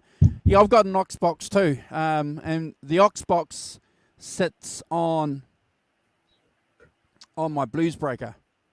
Yeah, I use my aux box with the blues breaker because you just can't turn that up at home. Oh, yeah. Yeah. So, yeah. Do you know what postage is to get to my country? No. That's how much we paid. We paid $70 to get this book. Because Holly talked about her one with all your goodies and your cards. The thing about my one, awesomest guy in the world. Steve's amazing. If you haven't got it, get it. We probably all do. Raddest guy in the world. So, when my name comes up on the screen, oh, you see it. It says, my name's Chris Hunter, right? What I didn't know is my PayPal account says CD Hunter, right? So he's like, "I'll sign it for you, bro." And I'm like, "Hey, I'm signing my book." So he signs it to CD. Rock on. Oh. I'm not bummed out because it's not about me. It's just rad that it's signed. I don't know anyone called CD. Not that I'm going to sell it. But yeah. Look how thick it is. Mandatory, bro. So that was this year as well. Mine was a pre-order. Probably so you can get this thing now in the shops, right? Don't know. I don't know. Wait, does anyone know? I think I heard that apparently you can. It's somewhere in America now. Like one of their stores takes it. Oh, okay. All right. Walmart maybe or something like that. And this might sound a bit weird, but does anyone out there like the smell of their books? Is anyone a book sniffer? We were lucky to get them. We were a little bit worried there because there was no track and trace for 4 weeks. For 4 weeks, these books were in limbo. For that postage, that's what we paid. Or was that American? That's American. I paid $150. God, I hope my girlfriend doesn't see this program. I'm gonna be in trouble. Is that American? Yeah. And we don't live in America. We have what they call the South Pacific peso. Have you heard of that? Yeah. You've heard of that? We live in the and it sat in limbo for 4 weeks somewhere. He was freaking out. I gave up and I was like, "Oh hell, what am I gonna do?" Andrew was like, "Oh no, it's my book." Yeah. Well, the track and trace for 4 weeks didn't say where it was, so it did. We'll find. Didn't it tell us it was getting processed in a plant in California? Yeah. And then all of a sudden it turned up. Oh, you got yours. You said, "Have you got yours?" And I'm like, "Nah." Yeah. Then all of a sudden it turned up, and so I haven't spent as much time reading that, Chris, as much as I should have, but I've got 4 weeks. So my plan is over the summer, Chris. I don't know what you're doing, but my plan is to read that, and at some stage, Chris and I and Hoss are going to get together, and we're going to do a show with you guys, and we're going to talk about our thoughts on that book after we've read it. I don't think Brad has ordered that book, so. Oh, I thought he had it. No, I don't think he. Oh no, he has. Yes, he has. Yes. It's the Rock Professor. So the four of us are going to get together, and we're going to talk about our thoughts on the book. Now, we don't want to come across as snobs or anything like that, but I think what's really important too is because, if you're going to be pushing and plugging a book or a publication and supporting it and helping get the person some sales, because that's what we're about, and we've done that with this book here, this Fleetwood Mac book, Chris, and we want to do it with other products in the future. But also, we're interested in these subjects as well, aren't we? We're interested in Eddie Van Halen. So we're going to give you our impressions as well. So if we're going to plug anything, we're going to get together, we're going to take time, and we're going to come back, and Chris is going to tell us, and we're going to give you our honest opinions. We're going to spend a couple of hours talking about this book. I know lots of other shows do this on lots of other topics, talking about a book, and we can do that too, because, ladies and gentlemen, we've got the book. and that gives us every right to talk about it. We're not going to be doing a show about something and not have the product. You know. And we've spoken to the guy, and he's a nice guy, and he's absolute rock and roll royalty. Yeah. You know, we've put our money where our mouths are, Chris, haven't we? Yeah. Yeah. Does that make that make sense? Ranking the chapters. You Robert. I'm going to tell you one thing, though. One really, really, really interesting, positive thing. I've read a couple of quotes already from the book at the start. The guy is a brilliant writer. The guy can write. Oh yeah, it's written in a way that's it's above and beyond. He's doing it in the way that you feel like he's telling you the story. Yeah, you know. I got to give him that, Chris. The guy can write. You know, yeah. He's got to give him that. Yeah. And as our friend, you finished it, have you? I'm a weird one. I don't read it from back to front. I jump through and just kind of, after a while, I'm like, oh, there's no more chapters I haven't gone to. Oh, okay. Yeah. I read like that too. Oh, okay. I thought it was me. Yeah. And that's the good thing about biographies. And we've got a lot of people in the chat that have helped support and push that book too. You know, we've got Holly in the chat, and also another good friend of ours as well, Keith Campbell. You know, Keith was always adamant, and Holly's always adamant. You know, if you're going to talk about the book, buy the book, order the book, read the book, buy the book. What else could you do? You couldn't sit there and go, oh yeah, I've heard that band. Yeah. I like their second album. Yeah. Let's do a show about the book that I've heard about that people have got, and we'll talk about a book that I've not read. But on a random one, on a random one, would you have, say, since we're doing stuff from 2022, can you recommend an album that you liked in 2022? You got an album there you can plug just because you liked it? Wow. You've certainly put me. We're on the spot. You said at the beginning. You certainly put me on the spot. So I'm going to. Okay, it's completely unrelated to any of the topics. That's okay. That we talk about on the show. So I play clawhammer banjo, ladies and gentlemen. I play the mandolin, and I also play the acoustic guitar. I love American country. I love American bluegrass music. I love it because of the honesty and the sincerity. Just like I love blues music sung by black guys and black people, you know, talking about their lives. You also had, you know, bluegrass. You had country people, you know, in the Appalachian Mountains, Chris, singing, you know, from Scotch-Irish backgrounds, singing about their lives and what it's like.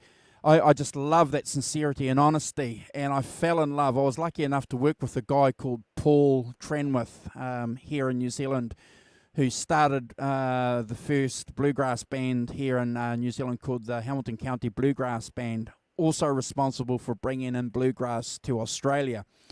Anyway, we all know country music. Everyone knows country music. I knew a little bit about it. My mum was listening to country music when I was a young guy, but I never considered myself a country music nut. And it wasn't until about 7 years ago when I was working with this guy, and he was feeding me, mate. He was sucking me in. He was feeding me little bits and giving me crumbs and stuff like that, you know. And then all of a sudden, I was listening to Bill Monroe at Flatt and Scruggs, and I was going back. I was listening to early Waylon Jennings. I was listening to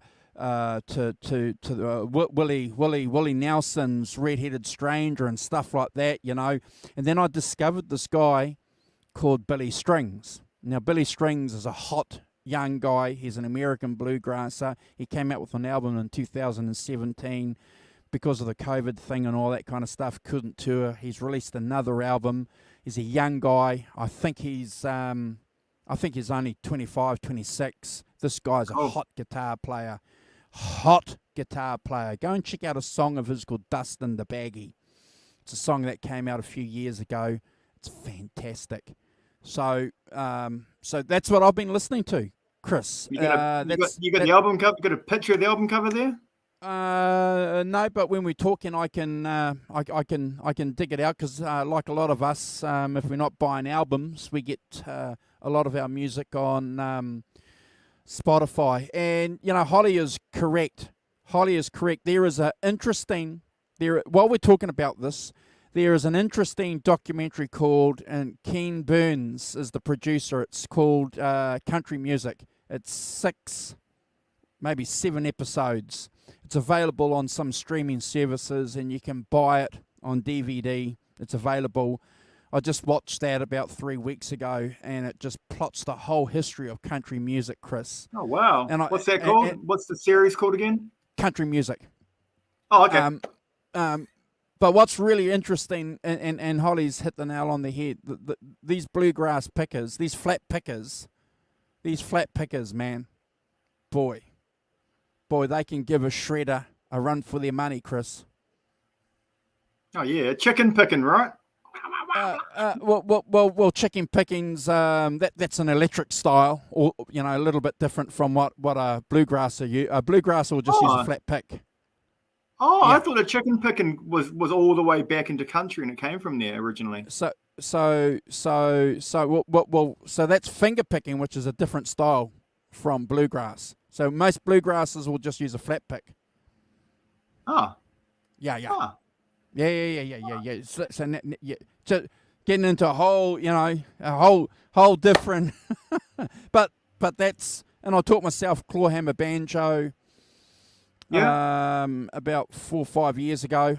I actually tried playing Earl Scruggs style, with the 3-finger style, and I suppose the most famous Earl Scruggs song is the intro to the Beverly Hillbillies.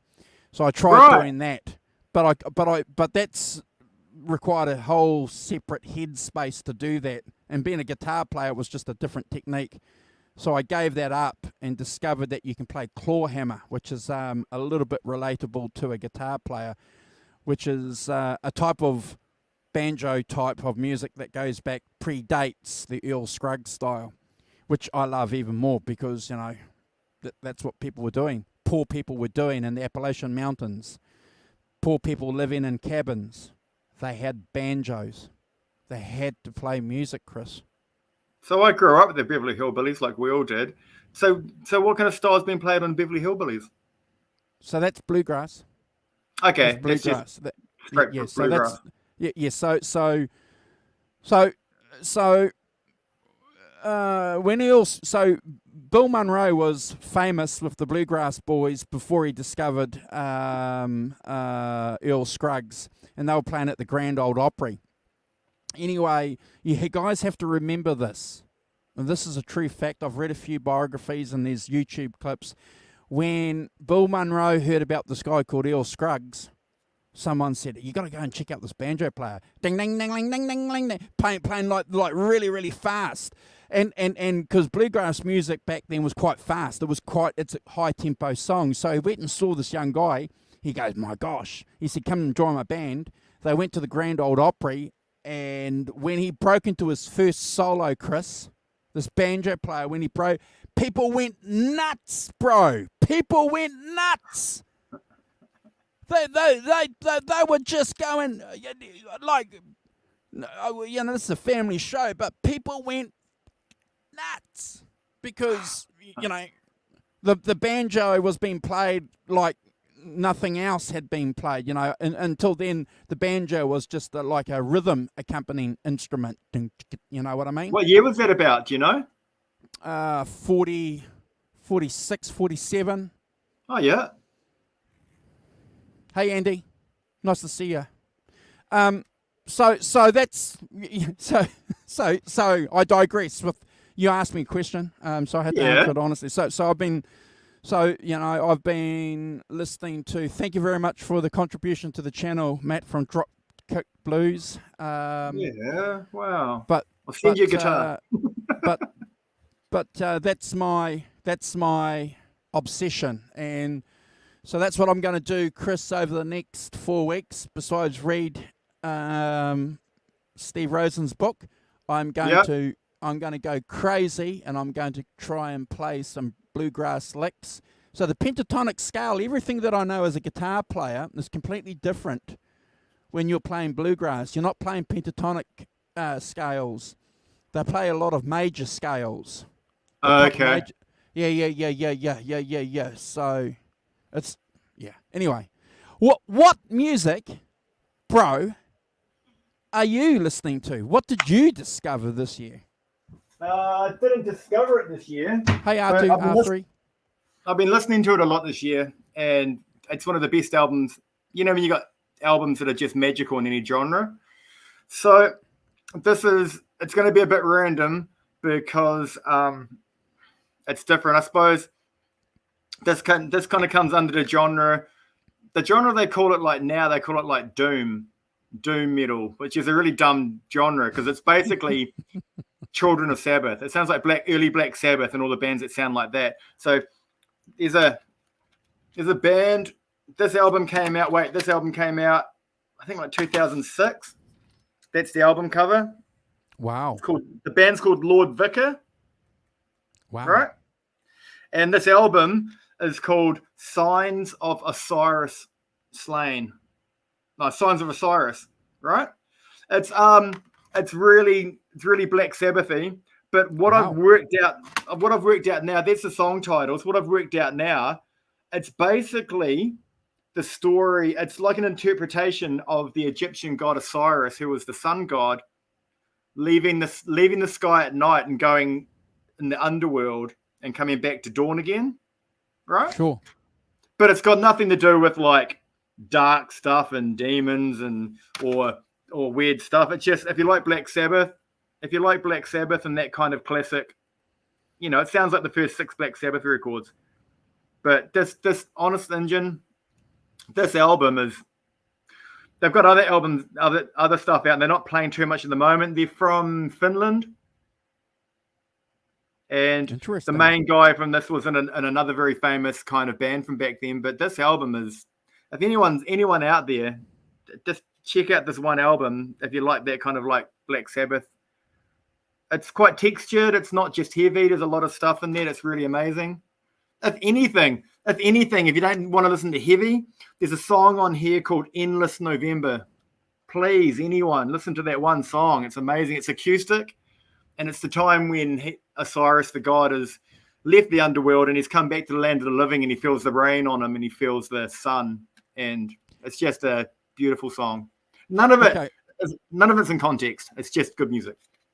Okay, and what we'll do, if you're watching on replay, and a lot of people like to check us out on replay, I'll include on the description here the links to the albums that I've been listening to, and Chris will give me a link after we've finished the show, and I'll attach a link to his recommendation, because that's what it's about. And before we wind the show up, if you guys in the chat want to share with us your favorite album that you've been listening to, new album or new band, might be a good opportunity. Flick that through, and if I get some time, I'll include that. But you know, one of the great things, Chris, about the Egyptian sun god Osiris is that the subject's always influential. It's always interesting. It's always interesting listening to how people interpret that history. This history of Egyptian mythology, Egyptian folklore. There's no Egyptian-y sounds in this. It took me I've been listening to this off and on for several years, and it took me. I've only clicked. That's the subject. Yeah. Let me back that up. I'm not saying that it is Egyptian, but that whole subject. I'm just reading a couple of books now. Wow. And they're talking about that whole history and why we're interested in it as Westerners. Awesome. Yeah, it's Yeah. there's a lot of interesting theories here, but that's not what we do on this channel. But we can maybe have an after show party one day, and we can all get together, and we can talk about all these theories that we've got about why the Egyptian culture is so important to us. They were around for a long time. Long time. Yeah. Oh, okay. Sorry, John. Right. So sorry. So I'm just picking it up from bits and pieces to doing the album. So Ra's Osiris fertility. Yeah. God, it's so interesting.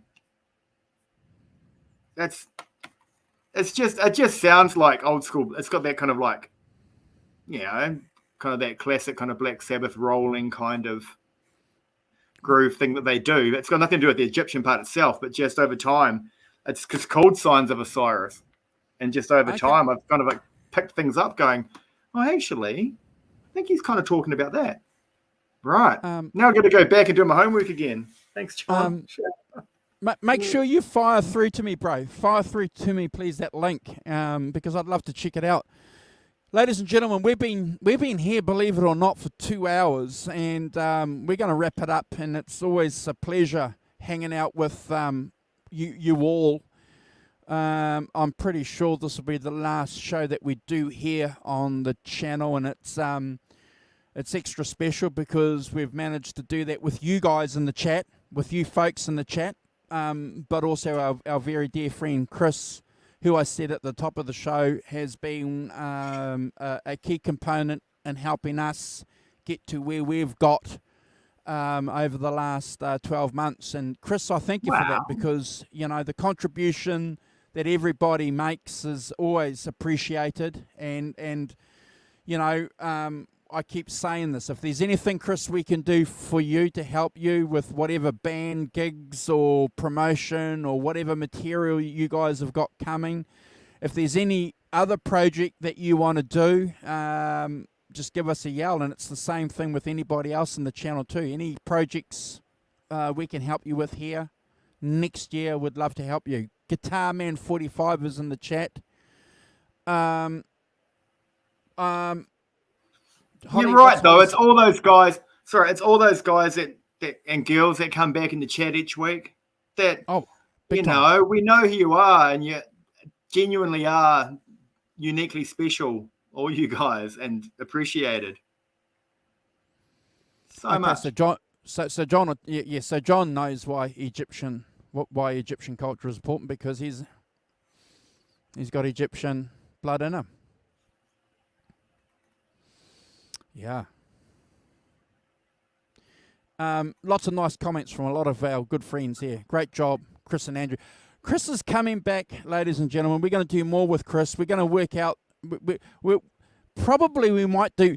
The best thing we could probably do is do something on a Wednesday or a Thursday night here with Chris, because the weekends are out. So we might do something, but we definitely will. Like I said, we're going to come back and we're going to do a roundhouse. We're going to sit down, Hoss, Chris, myself, and Brad, and we're going to spend a couple of hours, and we're going to go through. We're going to try and be as literary in our analysis and interesting and interpretive as we can on Rosen's book. Yeah. Oh, I had a good picture. Yeah, yes. Yes. It's a good book. It's a big book. It's a heavy book. It's a good book. Thank you, Robert. And it's got...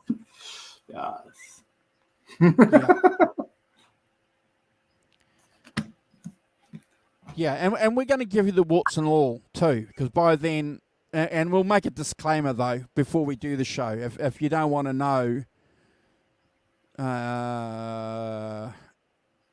some of the controversies, if you haven't heard them, don't watch the show, because we're going to be talking about the controversies, because we've all read it, Chris. So we're going to talk about the reasons why the controversies were included, what benefits did the controversies give to the book, to the whole Van Halen legacy, to the other people. We're going to answer and be truthful.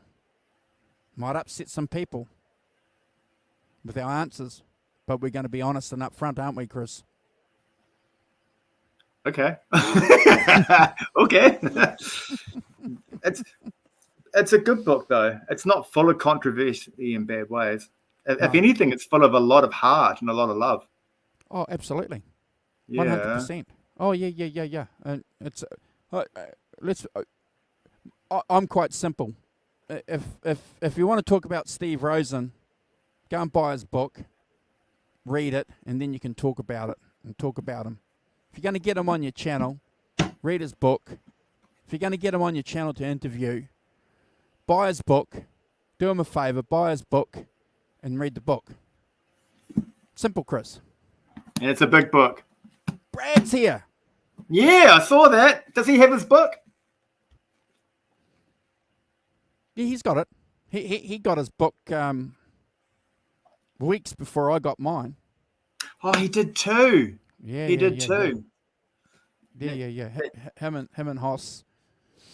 They The got great the 2022 freak out of everyone's got their books apart from us. But we'll plan that. We'll plan when we're going to do that, ladies and gentlemen. So we look forward to that, and that's going to be the Antipodean interpretation of the Rosen book. 2 Australians, 2 Kiwis. Is this the last show of the year? Yeah, I've got nothing planned, bro. I got nothing planned. Oh. I think it's the last show of the year. So, yeah, we're out of here. Good to see my brother Brad in the chat. Yeah. Good to see you, bro. Yeah.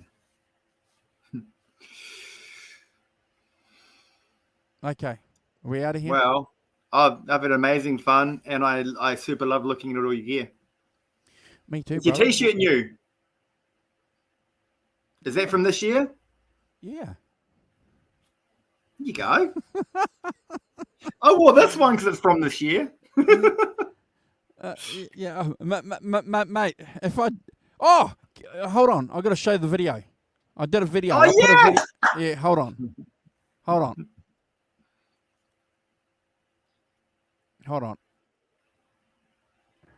Okay, folks. This was the first modeler I got at the beginning of the year. I got it secondhand. It's an MG30. It's the Nux MG30. It's a pretty good unit. Not long after that, I managed to get hold of the Head Rush, the MX. What do they call it?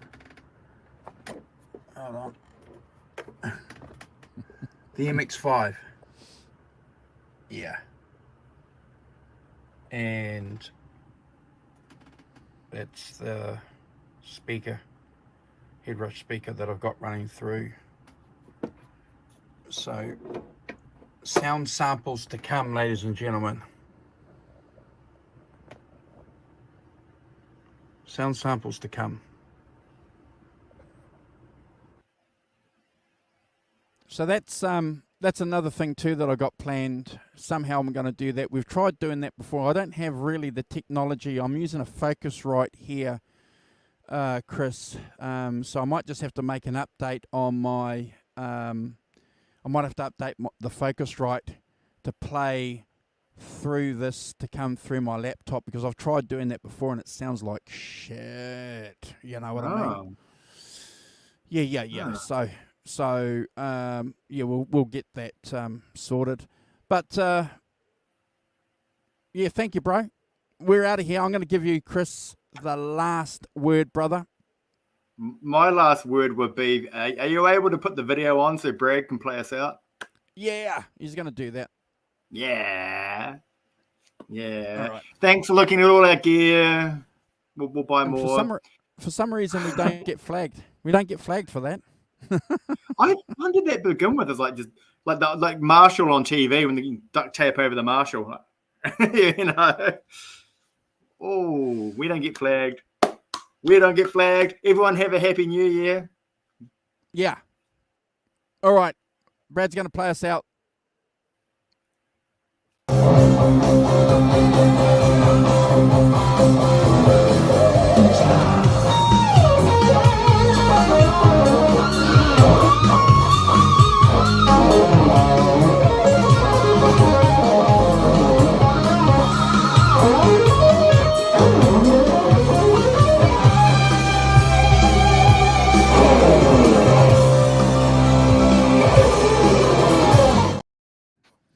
We're still live, but that guy can play, eh?